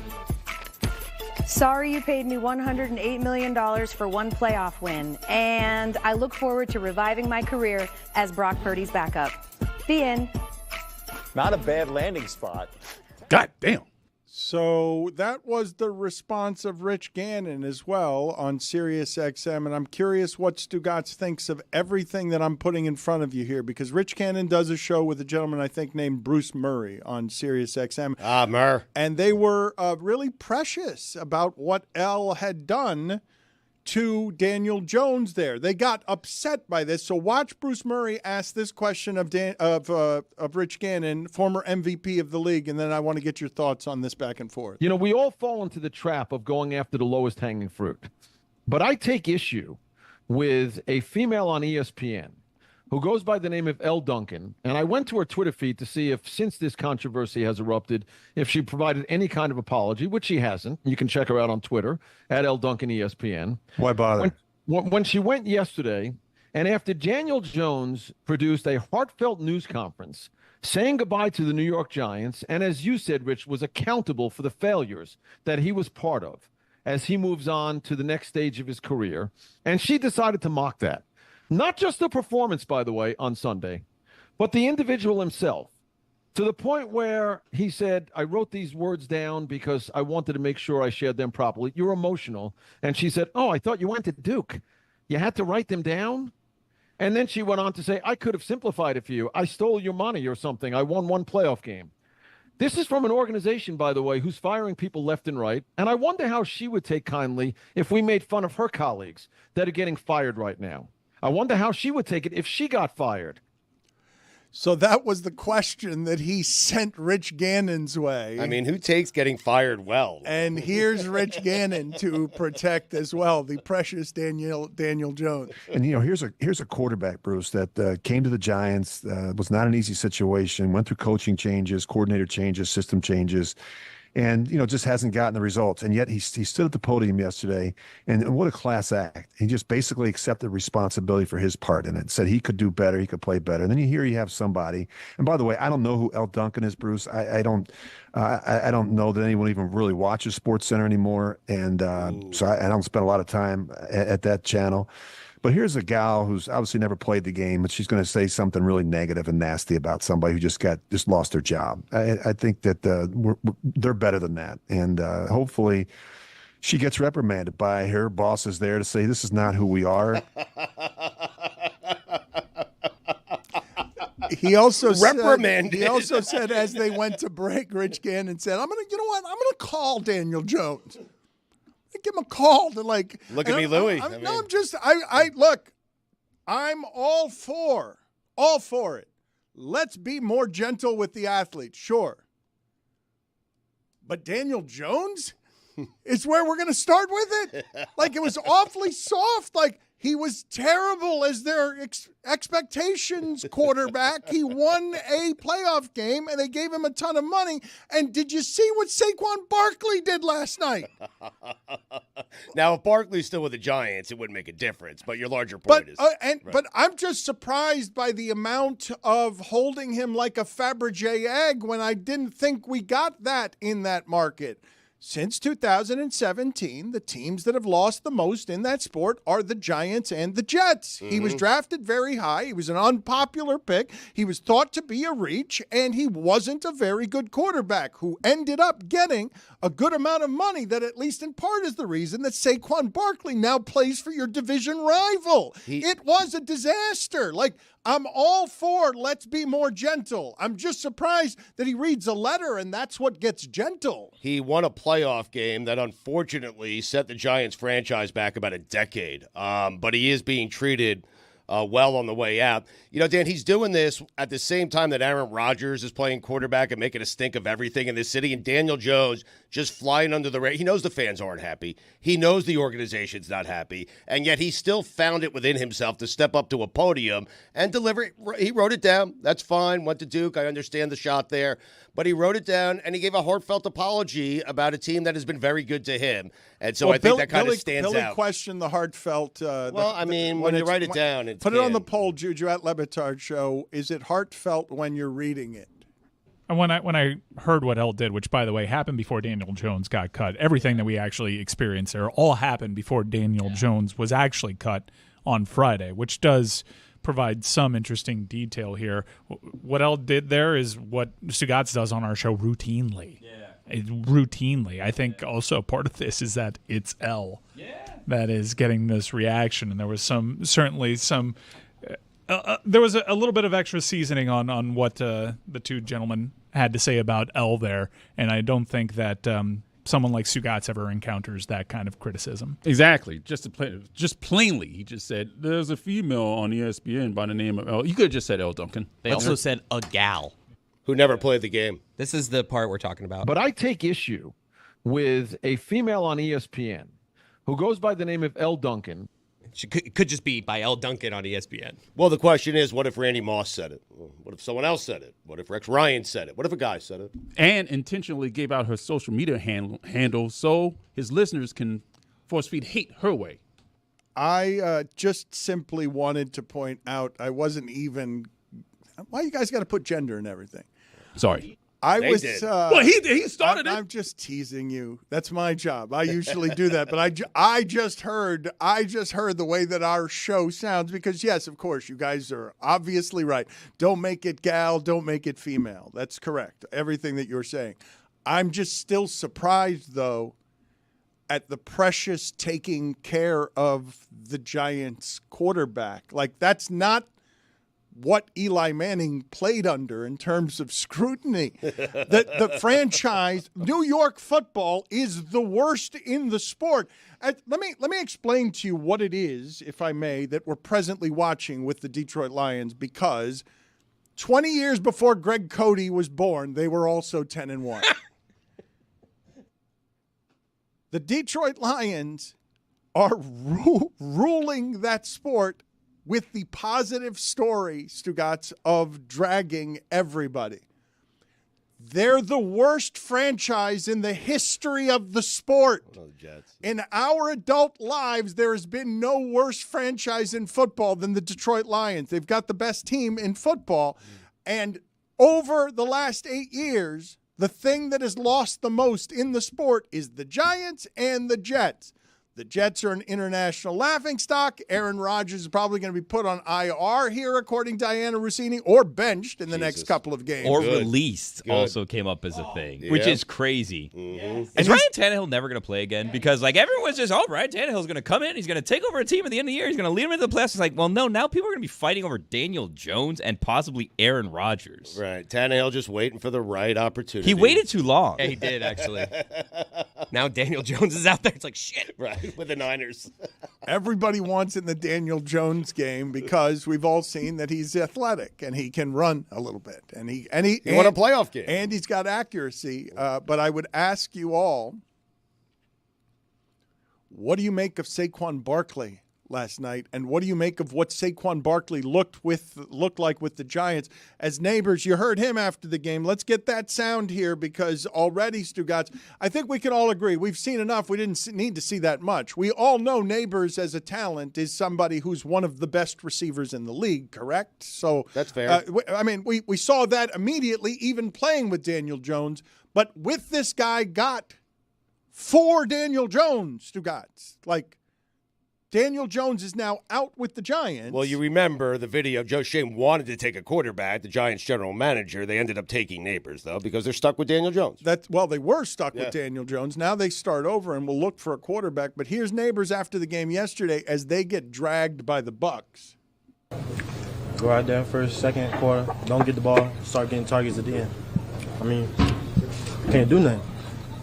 Start getting the ball when it's 30-0. What you want me to do? Why in the first half are they not looking at you? I don't know. Talk to Davis about that. Talk to Davis. That's some good quality gum chewing there. It is. Spectacular. It was fresh. He literally took it out of the wrapper right before he started. Let me try and concentrate. Let's play that sound again, and I just want everyone to concentrate on the amount of smacking and really the amount of Giants tension, of pressure, of we are a bad football team that you can hear in the grinding of every smack of that gum. Go out there first, second quarter, don't get the ball, start getting targets at the end. I mean, can't do nothing. Start getting the ball when it's 30-0. What you want me to do? Why in the first half are they not looking at you? I don't know. Talk to Davis about that. Talk to Davis. That's an angry chew. I mean, he's so right.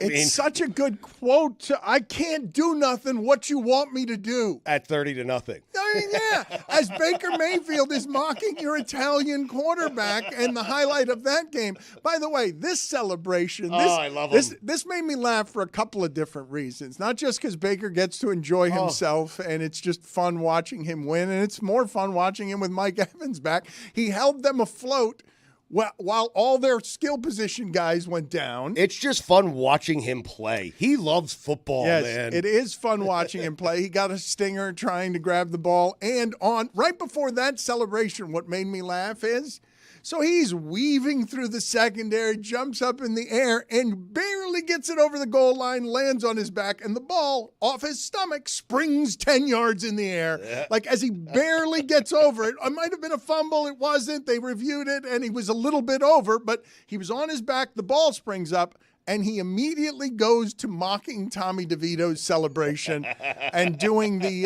Italian. It's too hyped up, though, is it not? It's too. No, you have to go over the top if you're mocking it. Yes, you have to. You do? Just to make your point. Yeah. What did that make the score of that game? Was it like 21-0? I'm not sure. What a disaster the Giants are. That was great by Baker because people were wondering whether or not he got into the end zone. You have to get up very quickly and just start celebrating, just to throw the refs off the scent, you know? I think he's right about that. Even though I guess they kind of ruin all that with the replays these days. Did you guys see the one game? There were a couple of things that happened yesterday that I thought were interesting. One of them, Chicago, it looked like, was going to knock off Minnesota before everything happened at the end. They converted on 3rd and 3 to Keenan Allen. It looked like he made an amazing catch. But then they went to review, and he had like a toenail out of bounds. But in the interim, the Bears were trying to get to the line and not allow them the replay, and they got the replay, and the whole game changed after that, where Minnesota never trailed again. I know the game was tied late, but Chicago was on its way to doing something with the replay that I thought that was interesting, because they also, in another game, used a border cam that they were saying, Mike Pereira was explaining that not all stadiums have border cams, so therefore a border cam that had caught a play that should have been reversed, they couldn't use that angle to do it. And I thought, man, that's one of the dumbest things I've ever heard.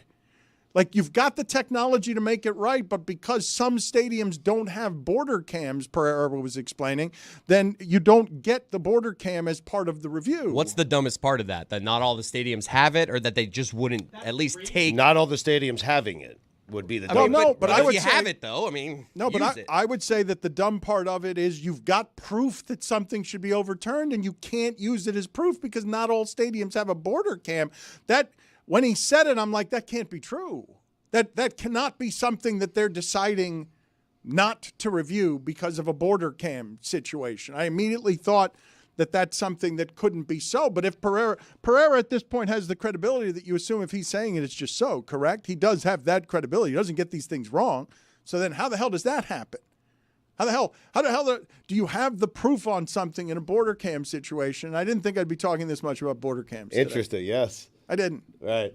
But I understand why you are. I mean, the point that I was initially making on the Keenan Allen play, Stugotz, is Eberflus is going to get fired because his name is Eberflus. Yes. Should have been fired already. Right, but he's going to get fired. Never should have been hired. That team can't win, but they had that game. Like the difference in that game was nothing.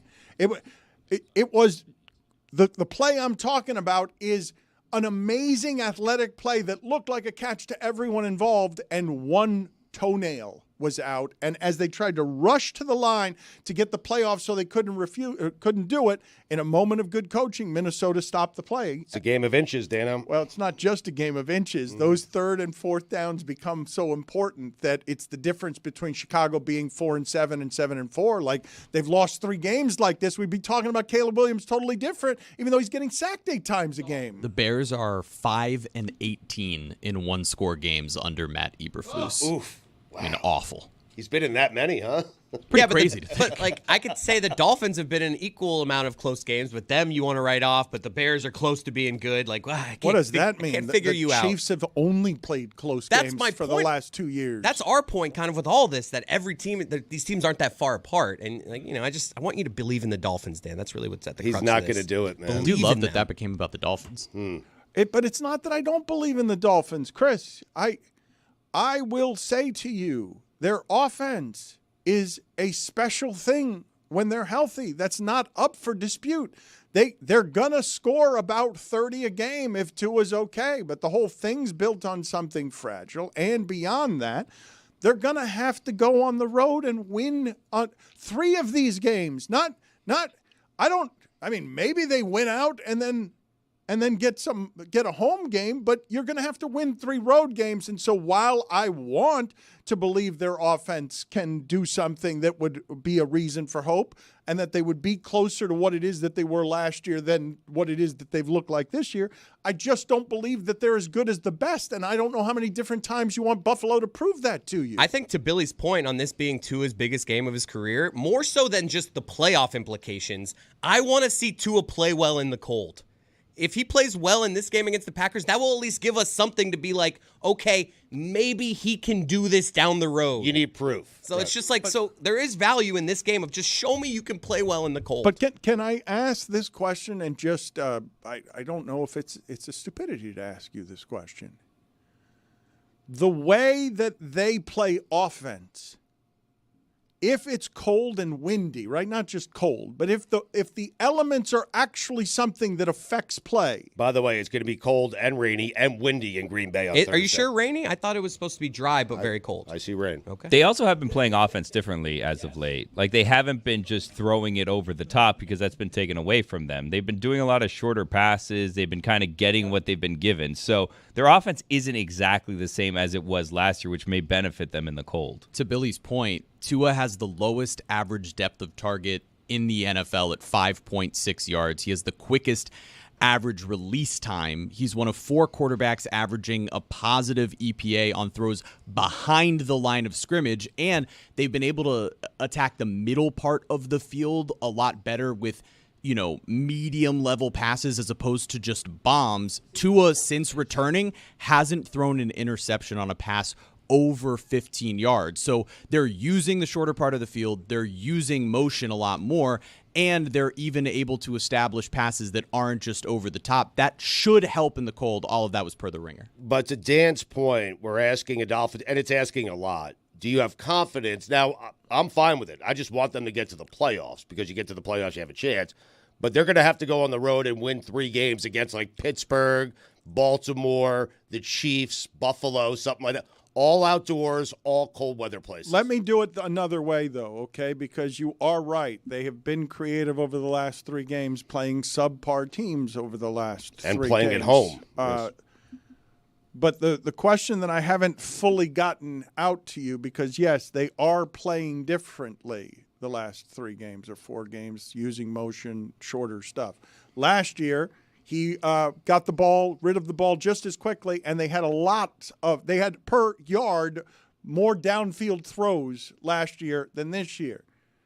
But I simply assume simply assuming, and you guys tell me if you think I'm wrong. That's like a Ferrari in the snow. That shit's not going to work in the snow.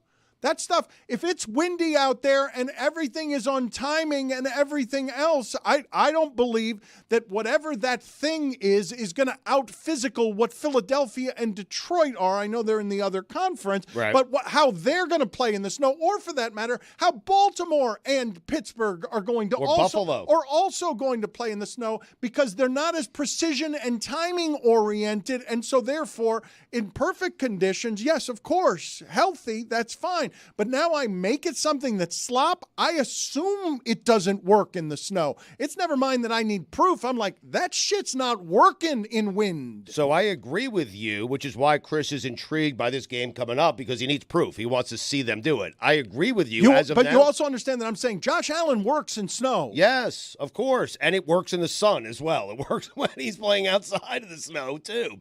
I am with you. I think the Dolphins' offense, it's why last year we were saying, I remember me and Greg having that conversation about the Dolphins have to get the 1 seed or the 2. They have to play some home games in the playoffs because their game doesn't travel. Miami collapsing in December, that is not choking. That's environment happening to something that doesn't work in that environment. Well, they've choked at home the past couple of seasons in December also. But if you're playing Detroit or if you're playing Philadelphia, it's best case scenario because you're in the Super Bowl and you're playing in a dome. So that's not going to be an issue. I just made it them instead of Baltimore and Pittsburgh. But you like a game dragged down into the muck against a Pittsburgh when the strongest thing you have, like when I say Ferrari, look, forgive me. I'm saying that I assume that we all understand this is a precision machine that would work the way that Aaron Rodgers worked when he won his one title. It's go through domes. Go through domes because you don't have those one-game samples where wind can throw off accuracy, and all of a sudden your greatest weapon doesn't get to be your greatest weapon anymore. Oh, do the Dolphins need the Chargers in the first round? Please. But I don't think anyone thinks they're going to go on a run and win the Super Bowl, right? Like, that's not what we're saying.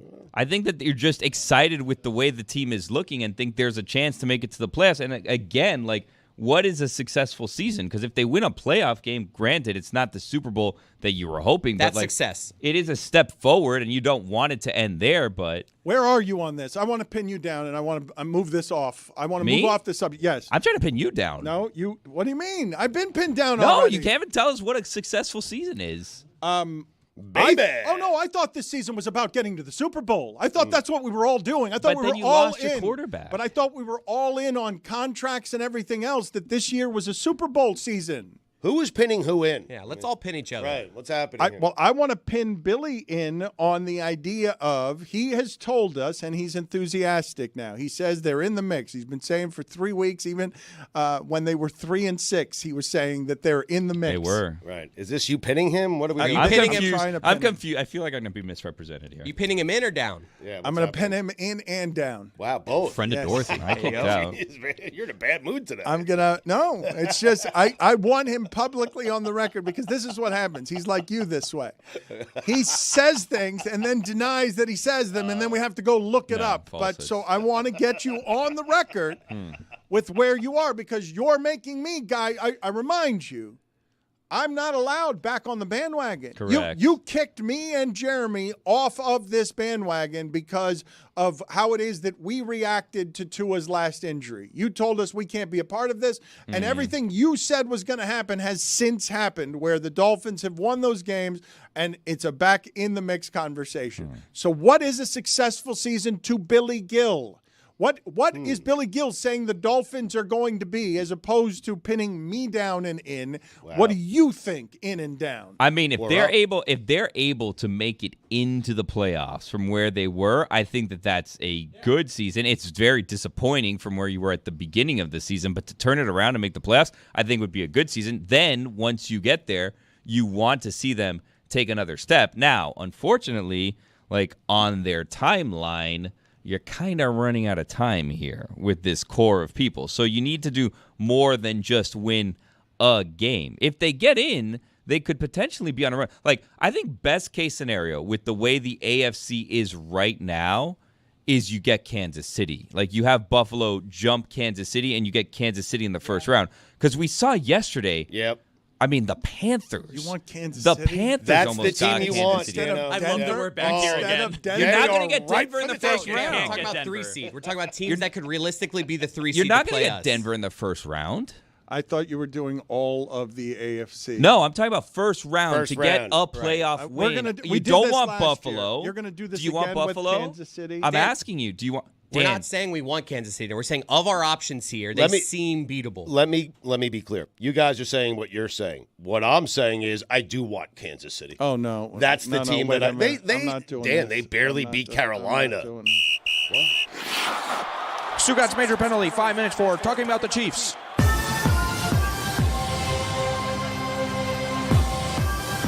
Your opinion is invalid. What? You keep questioning them and they keep winning the Super Bowl. You are no longer allowed to have Chiefs opinions. Eventually, I'll be right. Yeah, no, you're not going to be allowed to say it around here. You got to get out of here. By the way, your dad left. You guys, how can we not execute anything? We executed. We're like, Poppy, keep meandering. And then, and then he just leaves. What do you want from us? Got out of there like George Will got out of that strip club. Would you rather Buffalo than Kansas City? No chance. The only reason I think that I'd rather Buffalo instead of Kansas City is because you play them so often that you're not afraid of them. That's that true. you're just that you're. But they beat us so bad. They do every time. But Kansas City beats everybody. They beat everybody. But barely. Play off-roading from this weekend and the stuffy Harvard Yale people.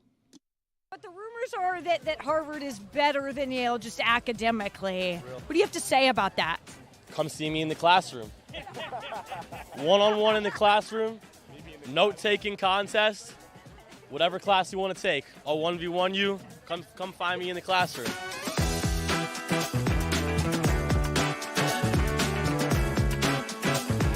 Hi, Dan. It's me, Lucy, and we are here in Cambridge, Massachusetts at one Harvard University where their most famous alum, Pablo Torre, attended. We're here for the game, Harvard-Yale, to really capture the experience.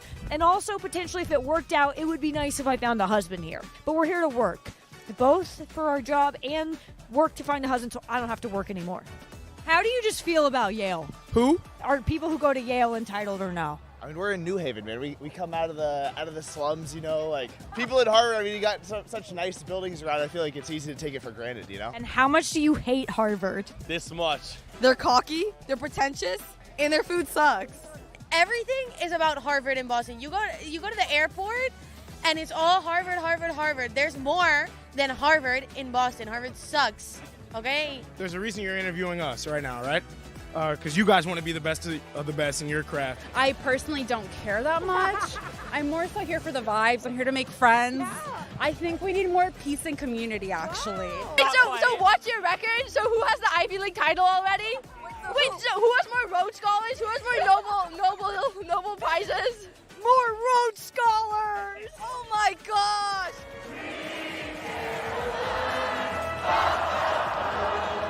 I have heard that this game is much better at Yale. Do you agree? I agree. You have mean people here at Harvard. It's Boston. You gotta expect it. What makes it more fun? You don't have to pay $75 to get into a bad party. So the behind the scenes of off-roading is we have a producer here. He has been out here for a while just begging somebody to talk to us. Poor boy. He's just a poor boy begging for someone to do an interview. I'm going to pretend to be you, and you're going to be a Yale Harvard student who doesn't want to talk to us. Hey, we work for the Dan Le Batard Show. We're doing interviews. Would you like to be on camera? Like college interview? Yeah, like we're just asking. No. Oh, okay.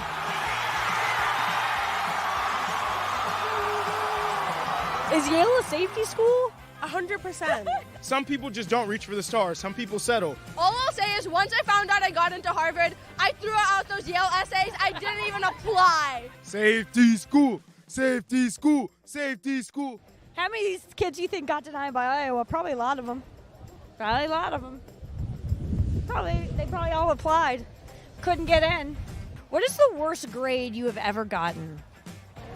A-. So I tried to experiment in pre-med. I did end up with a C+. Pre-med or econ, just drop it. It's not worth it. It's not worth it. You're saying yeah, like you didn't just say the worst grade you ever got was an A-. By the way, if you went to one of the Ivies, let's talk. Mina Kimes or Pablo Torre? I'm gonna go Mina. I'll pick Mina. I'll say Pablo. Pablo. Mina, I don't know. Mina went to Yale and Pablo went to Harvard. You both lost. Yeah! Bula, bula! I'm gonna go Mina to go kick frickin' rocks. What is this? This is the Dan Le I Batard love this Show. show. I watch it every Thursday. Yeah, every Thursday. We're also on, but not Monday, Tuesday, Wednesday, and Friday when we're also Well, on. those days I'm busy.